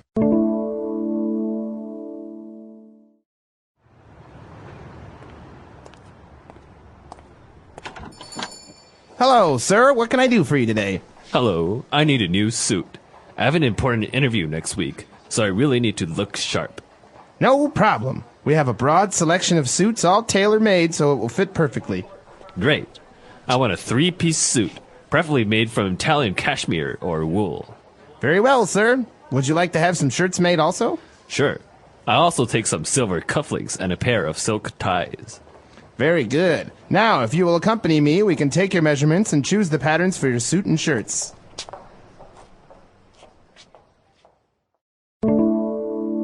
So in Fluency Builder today, we have 3 very useful phrases that you can say when you're with the tailor at the store buying a suit. The first one is to look sharp. That's right. He says that he has a job interview and he wants to look sharp. Okay, so to look means to have the appearance of, but sharp, what does this mean? Basically, take it as a chunk or as a phrase, and if you look sharp, it means you look smart, you look good, you look clean, you look very nice. So this is normally something we say to men. Yeah. You look really sharp today. Or I want him to look sharp. I'm going to buy him a nice silk tie. That's right. So to look sharp, as I said, to look very nice, very clean, very handsome. Okay, so looking sharp. And well, when we were talking about the suit, the person mentioned that all the suits are tailor-made. All right, this is a very important phrase if you want to go shopping for clothes that are made for you. So something is tailor-made if the sizes are made only for fitting you. That's right. If you go to a department store and you buy a suit off of the shelf or the rack, it's not tailor-made. But if the tailor makes it, he sews it to your size, then it's tailor-made. That's right. You know, wedding dresses are tailor-made. Special suits are tailor-made. So this is usually an expensive kind of clothing. Okay, so it basically means the tailor, the person, made it especially for you. That's right. And the opposite, as you said, would be off the rack. Off the rack. And this means that when you go to the store, you pick something, you like it, and you buy it. There's no one is going to sew it to make it fit you. That's right. So this is actually how most of us get our clothes. You go to the department store, you get a pair of jeans, a t-shirt. Obviously, all that stuff is off the rack. It's not tailor-made for your size. That's right. Okay. But if you really want to get something tailor-made, you need to be able to talk to the tailor about it. And so he will usually say, "Let me take your measurements." This is our next phrase. That's right. The tailor mentioned that he wants to take him over there and take his measurements. So when the tailor says, "I want to take your measurements," or "I need to take your measurements," what does that mean? That means I need to measure parts of your body to help make the suit. So he'll normally measure your shoulders, your waist, your hips, and how long things will be, so your arms and your legs. And these are all important measurements to know how big or how small to make the suit. That's right. You want the tailor to take your measurements, or you can also say you have to get measured. That's right. So to get measured or to take someone's measurement. These are key phrases for buying a tailor-made suit. Very good. Okay. Why don't we listen to our dialogue one last time, and we'll be back to talk some more.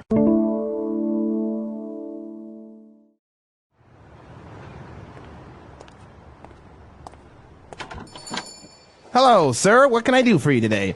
Hello, I need a new suit. I have an important interview next week, so I really need to look sharp.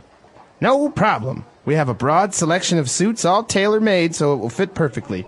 Great. I want a 3-piece suit, preferably made from Italian cashmere or wool.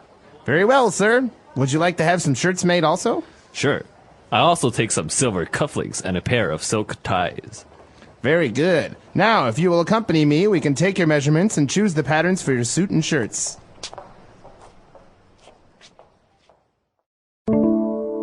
So do you have any tailor-made suits, Marco? I actually don't.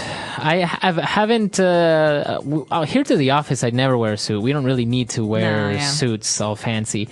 And there have been very few occasions where I've needed a suit. So I actually don't have a suit at the moment. Not even one. Not even one. I left them all at home, and I just haven't used them, and probably they wouldn't fit anymore. This is Yeah. the problem with getting things tailor-made as well. The thing is, though, with a tailor-made suit, usually it's made to get bigger or smaller. Mhm. So maybe the shoulders and the arms are the same, but if you gain weight or you lose weight, the tailor can make those small changes. That's right. Actually, I would. I had a friend who got some tailor-made jeans, and I think that would be nice because sometimes, I don't know, jeans for me, they don't fit well. Yeah, me neither. There's a very famous company that does tailor-made jeans that I was thinking about going to because I hate buying jeans off the rack. Yeah, they usually don't fit either. The waist is too. If I need a bigger waist, but then everything is too baggy and it just doesn't look right, or everything is too small. So I think this is a very interesting thing. Although I don't know how expensive it would be because getting tailor-made clothes is relatively expensive. It can be very expensive, although that's usually in America or in Europe. In places like India and China, I think it's much more common to have things made to fit you, Mhm. tailor-made. This is a very interesting subject, and actually, we are wondering if maybe you know a tailor, you are a tailor, or you've gotten things tailor-made for you. Maybe you got married recently and you had a tailor-made tuxedo or a tailor-made wedding dress. That's right, so let us know. We can be found at englishpod.com. We hope to see you there. All right, bye guys. Bye.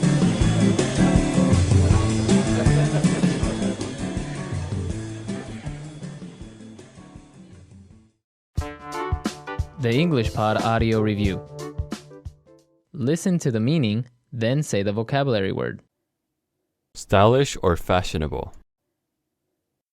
Sharp. Wide, a lot. Broad. Most wanted or preferred. Preferably. To go together with. Accompany. Let's try that faster. Stylish or fashionable. Sharp. To go together with. Accompany. Most wanted or preferred. Preferably. Wide, a lot. Broad. Now say the word and hear it in a sentence. Sharp.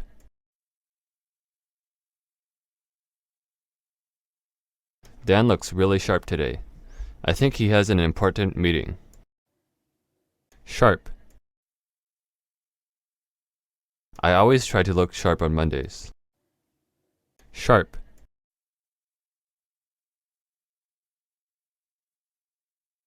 The first class of day is very important, so everyone tries to look sharp. Broad. The store has a broad selection of mobile phones. Broad.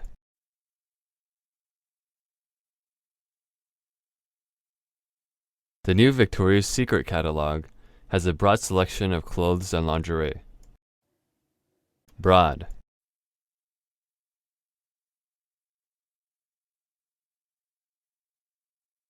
That store used to have a broad selection of digital cameras, but now they only sell camcorders. Preferably.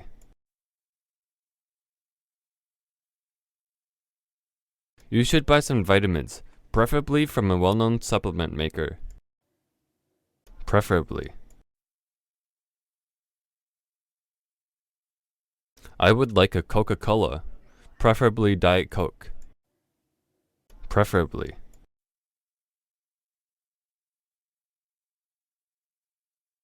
I would like to live in Chicago, but preferably in the downtown area. Accompany. The vice president accompanied the president to Peru. Accompany. She went to Europe accompanied by her colleague. Accompany. The tour guide will accompany us to our hotel.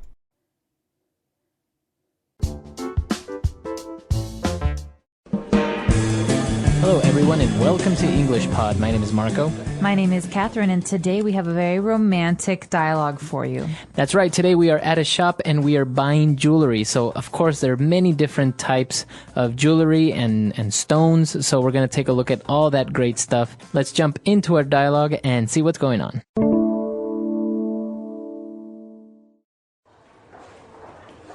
Good afternoon, sir. Is there anything I can help you with today? Yeah. I'm looking for a nice gift to give my girlfriend. Our 5th anniversary is next Friday. Well, I would be happy to assist you in choosing the perfect gift for her. Is there anything in particular that you have in mind? No, not really. I'm completely at a loss. Well, you can give her a set of pearl earrings, or this beautiful heart-shaped pendant. What is her favorite gemstone? That purple one. I'm sorry, I've never bought jewelry for anyone, and I'm kind of nervous. Don't worry, we specialize in providing our customers a relaxed, pressure-free shopping environment. That stone is an amethyst. We have a range of beautiful amethyst pieces. Take a look at this bracelet. It's 18-karat rose gold studded with amethyst and blue topaz. It's a great statement piece. Oh, wow. That's really pretty. Jess would love that. But I was thinking of something a little more delicate, perhaps a necklace? We have this beautiful platinum pendant, or you could also get her a locket. You could also get her a timepiece. It's both glamorous and functional. If you tell me a little more about your girlfriend, maybe I can help you find something for her. Jess? Well, she's very smart. She has a great sense of humor. She's very feminine. Perhaps you could give her a ring. Well, actually, I was thinking about asking Jess to marry me. I've just been so nervous. Well, sir, I believe your 5th anniversary is a great time to propose. Okay, I've decided. I'm going to pop the question. Fabulous. We should look at engagement rings then. Now, that's a whole other section. All right, we're back. So now let's take a look at language takeaway. Language takeaway. In language takeaway, we have a lot of jewelry words and terms for you. So let's take a look at some of these. The first one I want to talk about, Marco, is pearl earrings. That's right. The sales assistant offered a set of pearl earrings. So we have earrings that you wear on your ears, right? Usually girls. Yes. But what about pearl? Pearls are a kind of decoration that comes from inside an animal. The clam is a sea animal that opens up, and inside there might be a little pearl. It's usually a white or pink, very, very pretty object, and we sometimes put them in earrings or on a necklace. That's right. So a set of pearl earrings are earrings that have this little rock or this little marble-looking thing on it. And, well, he also offered a beautiful heart-shaped pendant. Okay, a pendant is a kind of necklace, and basically a pendant is something that hangs down. So in this case, it's a necklace that might have something on the bottom that hangs down like in the shape of a heart. So that's what heart-shaped means. It means that it has the shape of a heart. Like, for example, you can have a heart-shaped cake. You can also have a heart-shaped face. Okay, very good. So, and of course, the pendant is a little thing that hangs from the necklace. Now, maybe some pendants can also have a gemstone, and that's our next word. So a gemstone is not just a normal stone. It's a beautiful, normally expensive stone.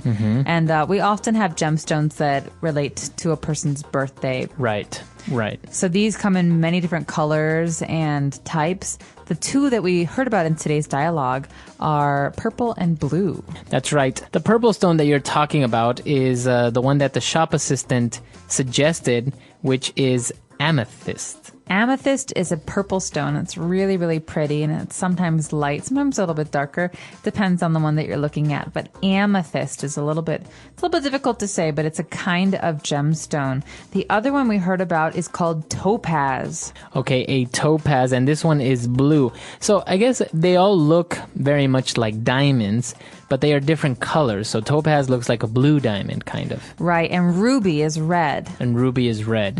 Very good. I think there's a black one that's called onyx. Onyx is black, that's right.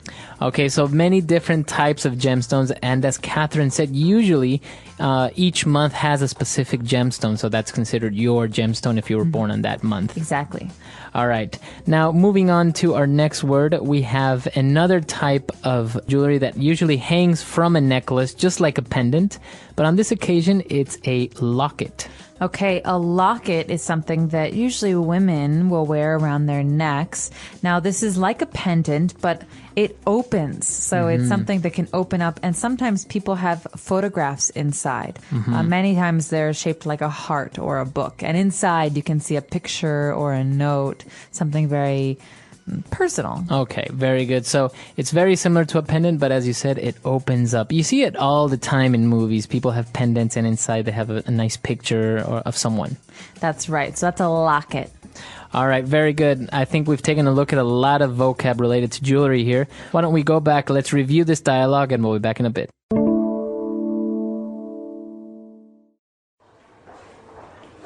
Good afternoon, sir. Is there anything I can help you with today? Yeah. I'm looking for a nice gift to give my girlfriend. Our 5th anniversary is next Friday. Well, I would be happy to assist you in choosing the perfect gift for her. Is there anything in particular that you have in mind? No, not really. I'm completely at a loss. Well, you can give her a set of pearl earrings, or this beautiful heart-shaped pendant. What is her favorite gemstone? That purple one. I'm sorry, I've never bought jewelry for anyone, and I'm kind of nervous. Don't worry, we specialize in providing our customers a relaxed, pressure-free shopping environment. That stone is an amethyst. We have a range of beautiful amethyst pieces. Take a look at this bracelet. It's 18-karat rose gold studded with amethyst and blue topaz. It's a great statement piece. Oh, wow. That's really pretty. Jess would love that. But I was thinking of something a little more delicate, perhaps a necklace? We have this beautiful platinum pendant, or you could also get her a locket. You could also get her a timepiece. It's both glamorous and functional. If you tell me a little more about your girlfriend, maybe I can help you find something for her. Jess? Well, she's very smart. She has a great sense of humor. She's very feminine. Perhaps you could give her a ring. Well, actually, I was thinking about asking Jess to marry me. I've just been so nervous. Well, sir, I believe your 5th anniversary is a great time to propose. Okay, I've decided. I'm going to pop the question. Fabulous. We should look at engagement rings then. Now, that's a whole other section. All right, we're back. So now let's take a look at Fluency Builder. Fluency Builder. So the first phrase in Fluency Builder today comes from the beginning of our dialogue, where Mark says to the shop assistant, "Listen, I'm completely at a loss." Okay, so what does he mean when he told the shopkeeper, "I'm completely at a loss"? At a loss means I have no idea. I'm really confused. Okay. All right, I need help. So if a teacher asks you a question and you don't know the answer, you can say, "I'm sorry, I'm at a loss." I'm at a loss. Or when I see someone and they say, "Hi, how you doing?" They say, "Oh, I'm so embarrassed. I'm really at a loss. I don't remember your name." Okay, very good. So I'm at a loss. Now, when Mark was describing his girlfriend, Jess, he said, well, she's very smart and has a great sense of humor. Okay, so sense of humor is a characteristic that we give to people. So he has no sense of humor, or she has a great sense of humor. And this means that this person likes to tell jokes and is funny and enjoys a good time, really. So it means that this person is not really that serious or always like angry or unhappy. No, not an overly serious person. It generally means that the person is good at telling jokes and makes you laugh. Okay. So Jess has a good sense of humor. And because of all these things, and they've been together for 5 years, Mark says, okay, I've decided. I'm going to pop the question. Okay, this might sound very strange because you think, well, pop the question. What is the question? Well, in English, the phrase pop the question has a very special meaning. It means to ask someone to marry you. So if I say I'm going to pop the question, that means I'm going to ask someone to marry me. That's right. Or you could say, he popped the question last night. We're engaged. Okay, so that means... He asked me to marry him. Okay, all right. So it's a phrase, to pop the question. So whenever you use it together, you're talking about asking someone to marry you. Exactly. All right, great stuff. Why don't we go back and listen to this dialogue one last time?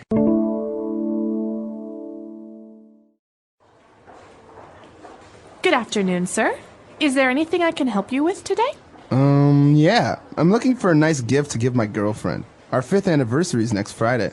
Well, I would be happy to assist you in choosing the perfect gift for her. Is there anything in particular that you have in mind? No, not really. I'm completely at a loss. Well, you can give her a set of pearl earrings, or this beautiful heart-shaped pendant.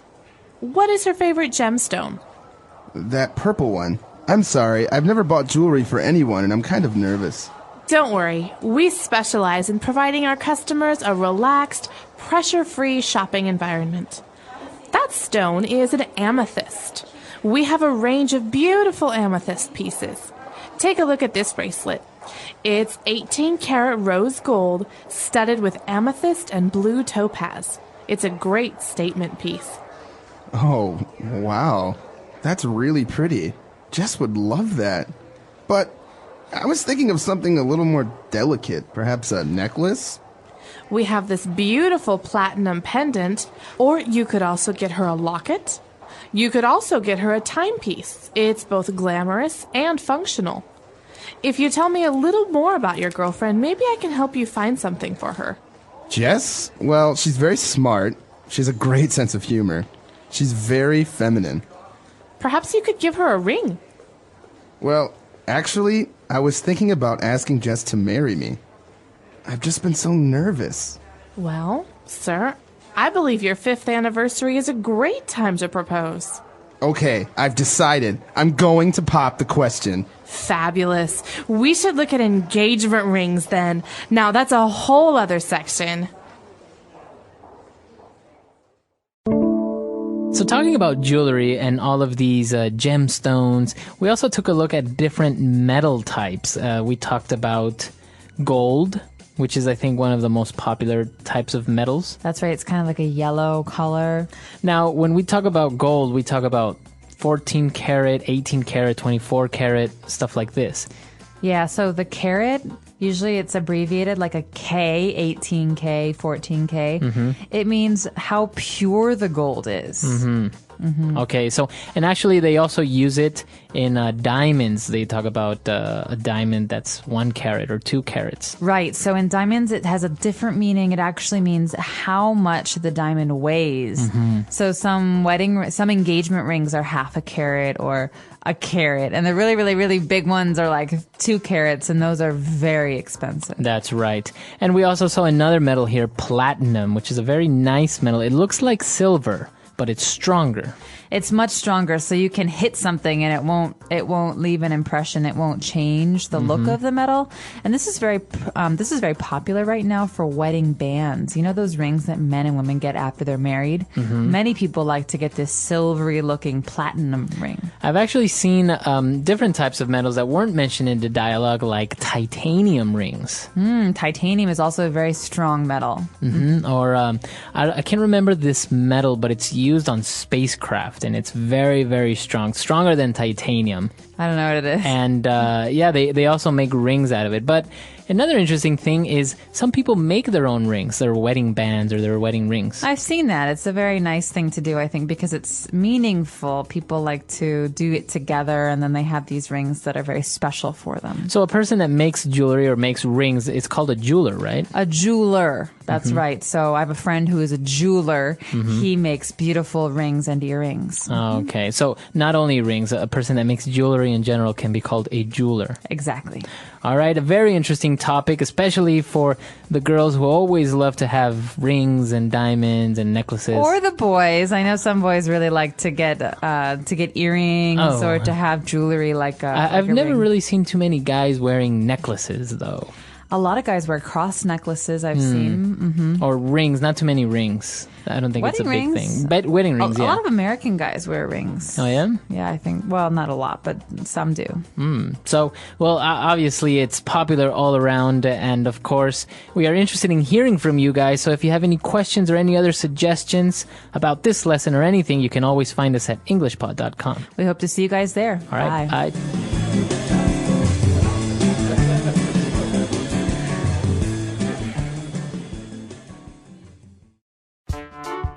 The English Pod Audio Review. Listen to the meaning, then say the vocabulary word. The date on which a romance began. Anniversary. To be thinking of something. Have in mind. Something in the shape of a heart. Heart-shaped. A piece of jewelry that hangs on a chain. Pendant. A stone that can be used in jewelry. Gemstone. A clear purple or bluish purple stone. Amethyst. A piece of jewelry worn on the wrist. Bracelet. Contains 75% gold. 18K. A blue precious stone. Blue topaz. A heavy silver-colored metal. Platinum. A small ornamental case. Locket.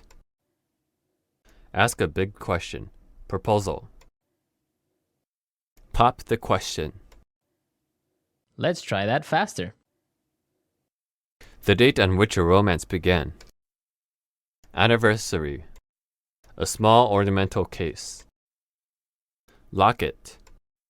A heavy silver-colored metal. Platinum. To be thinking of something. Have in mind. Something in the shape of a heart. Heart-shaped. A blue precious stone. Blue topaz. A piece of jewelry worn on the wrist. Bracelet. A clear purple or bluish purple stone. Amethyst. A piece of jewelry that hangs on a chain. Pendant. A stone that can be used in jewelry. Gemstone. Ask a big question. Proposal. Pop the question. Contains 75% gold. 18K. Now say the word and hear it in a sentence. There's a particular dish I'm always craving.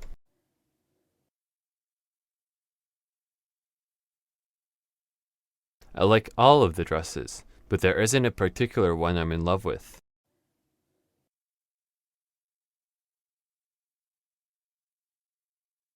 He has a particular way of doing things, and doesn't like it when you do something different. Have in mind.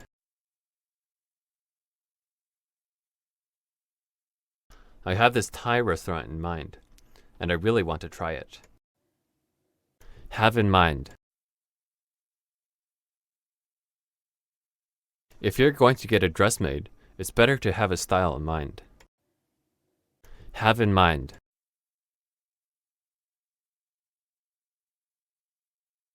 Do you have any suggestions for what we can do this afternoon? I don't have anything in mind.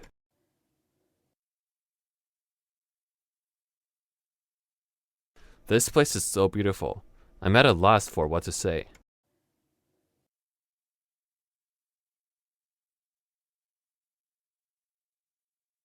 Her boyfriend gave her a great birthday surprise, and she was at a loss at how to express her gratitude.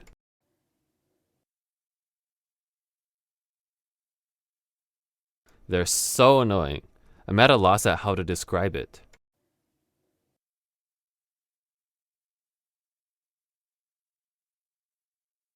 Sephora offers a wide range of perfumes, so that you can find one that suits you.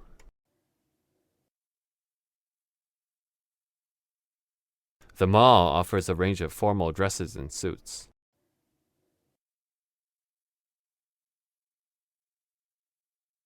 Shanghai has a lot of restaurants in a wide price range. Pop the question. You've been dating for 3 years. Are you thinking of popping the question? Pop the question. James finally popped the question. Our wedding is next summer. Pop the question. He's very nervous because he's thinking of popping the question tonight.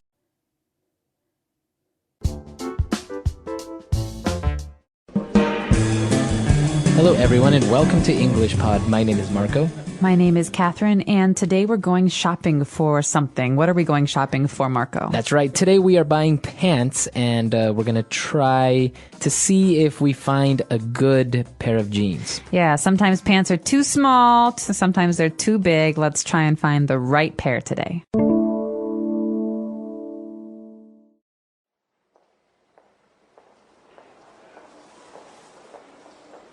Excuse me, can I try on this pair of jeans? Sure, let me see. I'm afraid we don't have any size 8s left. What are you talking about? I'm always a size 4. Here, I'll try these.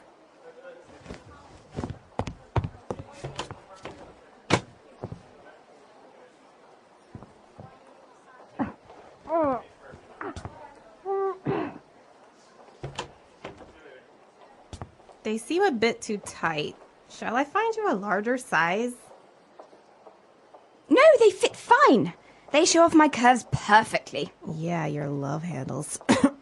They sure do. Although, here, you forgot to close this button. Yeah, right. I'll do it now. All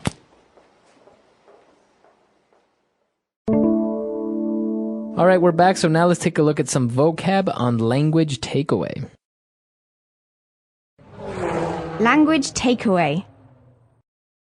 All right, so today on Language Takeaway, the first phrase we have is actually a verbal phrase. This is what we do when we go to find some clothes. We try on those clothes. That's right. So that is as you said, a verbal phrase. And to try on a pair of pants or to try on some clothes is to put them on and see if they are okay, if they're the right size. That's right. So if I'm in the store and I see a shirt that I really like, I go to the dressing room to try it on. Mm-hmm. Or you could say, oh my gosh, Marco, come here. This shirt is great. You should try it on. That's right. So you try it on or you try on something. All right. So as we said, we wanted to try on a pair of jeans. So let's take a look at this connection of words, pair of jeans. All right, so you don't have a jeans, you have a pair of them. And this is because you have not one, but two legs. Mm-hmm, so pair means two of something. That's right. So it doesn't mean that you have two pants, right? It doesn't mean that you have two pieces of clothing. It means that you have one piece of clothing that's a pair of jeans. That's right. So you have one part for one leg and one part for another leg. The same is true of glasses because, you know, glasses are for your two eyes. That's right. So you have a pair of glasses. That's right. A pair of glasses, a pair of shoes. Also. Mm-hmm. Okay. So we are trying on these pair of jeans, but they seem to be a bit too tight. All right. So tight is a word we use when something is too small. It's hard to move if something is too tight. Mm-hmm. So maybe if the pants are too small, they might be too tight. Yeah, and we often say this, especially to girls. My mom used to say this. Oh no, you're not wearing that skirt. It's too tight. Uh-huh. You can see your body underneath. Okay. So actually, the opposite would be loose. If something's too big. Too big. If it's too big, it's loose. If it's too small, it's tight. Okay. Now, if it's not too big and not too small, then that means it fits. It fits. That's right. So I could say, I think I want to buy this pair of jeans. It fits very well. Mm-hmm. So if the pants or the pair of jeans fit, it means they are okay for you. They're not too big, not too small. They're comfortable. Comfortable. And in this case, she said that they fit perfectly because they show off her curves. Now, what is she talking about?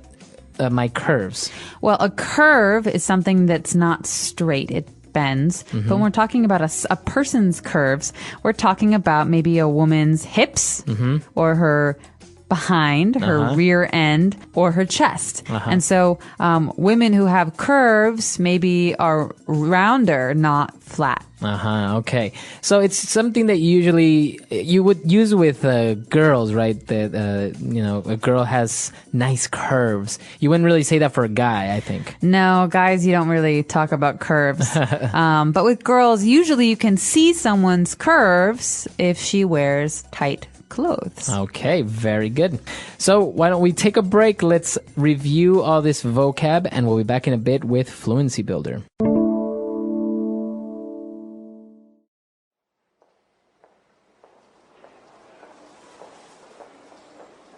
Excuse me, can I try on this pair of jeans? Sure, let me see. I'm afraid we don't have any size 8s left. What are you talking about? I'm always a size 4. Here, I'll try these.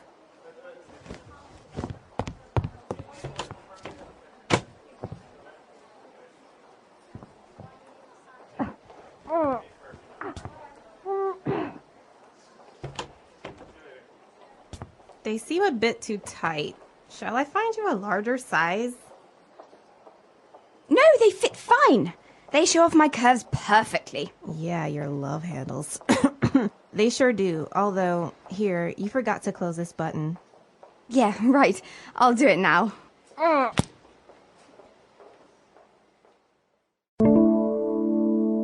right, now it's time for 3 phrases. Let's take a look at those on Fluency Builder. Fluency Builder. All right, so we heard this phrase here, I'm afraid, and it means something maybe different from what you've heard before. So the shopkeeper said, I'm afraid we don't have any size 8s left. That's right. So when you start a sentence like this, you're basically apologizing a little bit, right? Yeah, it's like saying, I'm sorry, I don't think we have size 8s left. Mm-hmm.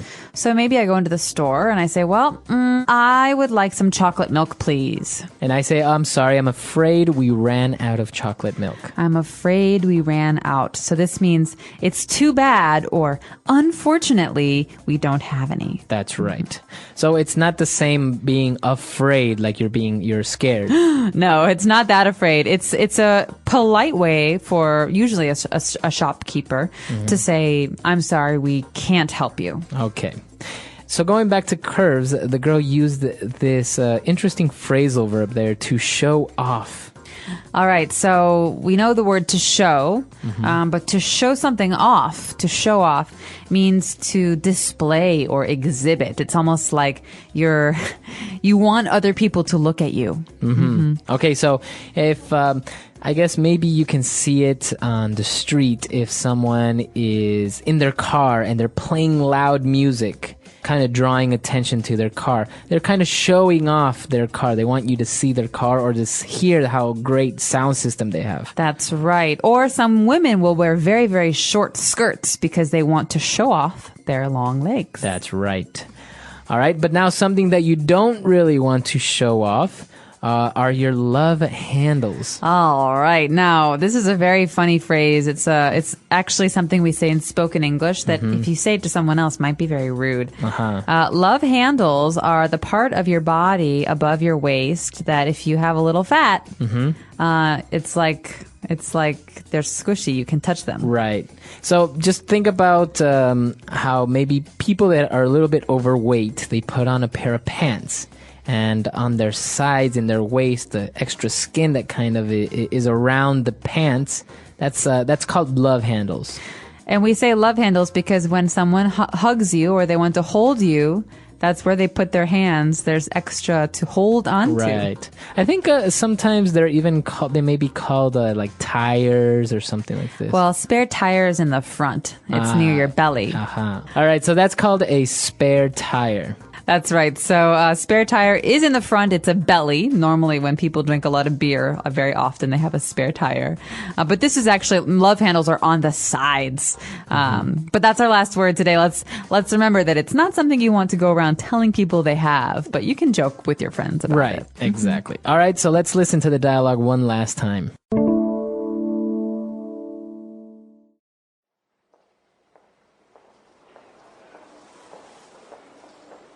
Excuse me, can I try on this pair of jeans?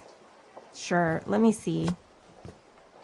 I'm afraid we don't have any size 8s left. What are you talking about? I'm always a size 4. Here, I'll try these.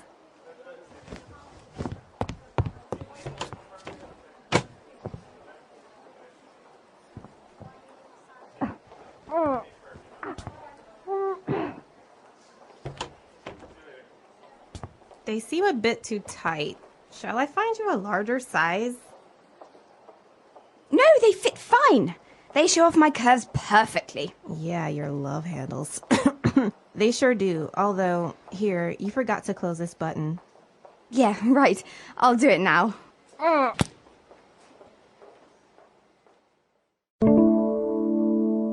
All right, so speaking about pants, I've noticed something that the girl asked for a size 4, but she really was a size 8. So how does this work? Because as guys, we don't have size 4s, 5 or 1s or anything. We like, you buy a pair of jeans, you say size 32 in the waist and size 30 in length or something like this. So that's right. Men's clothes usually indicate the size of your waist. So 32 is a 32-inch waist. But women's clothes don't have those measurements. And I sometimes think it would be better if we did, because it's very hard. Some stores have size 4, which is one size, but if you go to another store, it's very different. So you always have to try on these clothes. But normally in America, the sizes go from 0, which is the very, very smallest, to 14 or 16, which is the largest. Okay. Normal size for most women would be an 8. I think an 8 or a 10. And now, obviously, this depends on the countries, because, like, for example, being in Asia, in China, the women are usually a little bit thinner or smaller. So it's harder, I think, it's harder to actually have this universal form of measurements for girls. That's right. So in the back of your pants, for example, there'll usually be some fabric, and it will say the size according to different countries.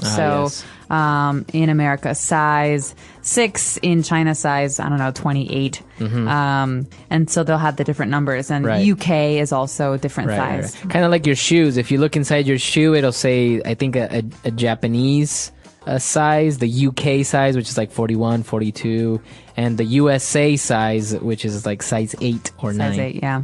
So yeah, it's very, very interesting, especially when you're buying clothes. You have to remember what size you are, and you have to ask the person to let you try it on, because some things I know you can try on, right? That's right. And in some stores, you have to ask for help to take things off the racks, so it can be very difficult. But normally, if you say, hey, can I try this on, the shopkeeper will help you. Okay, great stuff. And of course, if you have any questions or you want to comment on this lesson or any of our lessons, you can find us at englishpod.com. We hope to see you all there. All right, bye. Bye.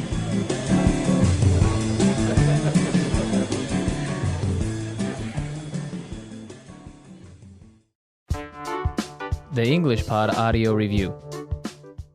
Listen to the meaning, then say the vocabulary word. Try on, to put clothing in order to judge its appearance and fit. Try on. Affording little or no extra room, fitting closely. Tight. To go into or through a particular space. Fit. Bulges of fat at the sides of the waist.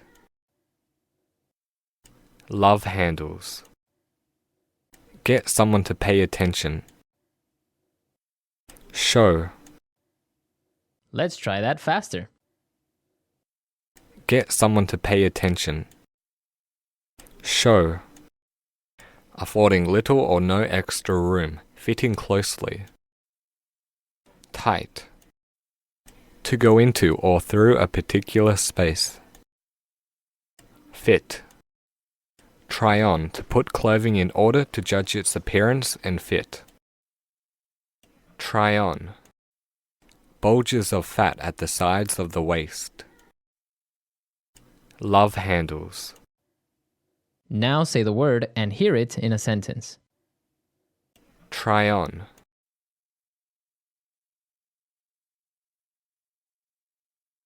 She tried on a lot of clothes, and in the end, she didn't buy anything. Try on. Let me try this on and see if it fits. Try on. This dress is so lovely. Can I try it on? Fit.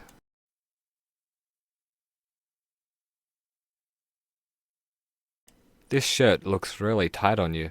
Are you sure this is the right size? Fit. I don't like clothes that are too tight.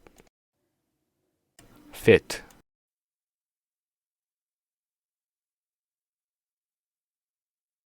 This pair of shoes are a bit tight. Do you have a larger size? Tight. I don't like clothes that are too tight. Tight.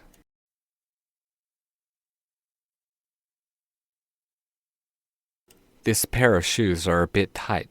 Do you have a larger size? Tight.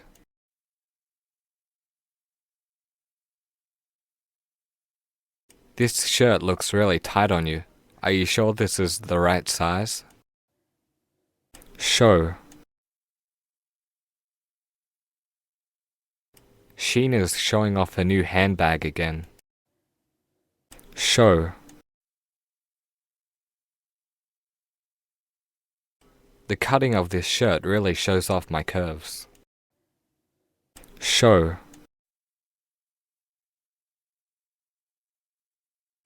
He bought that sports car just to show off. Love handles. I'm afraid your love handles are showing. Love handles. Julie is working hard to get rid of her love handles. Love handles.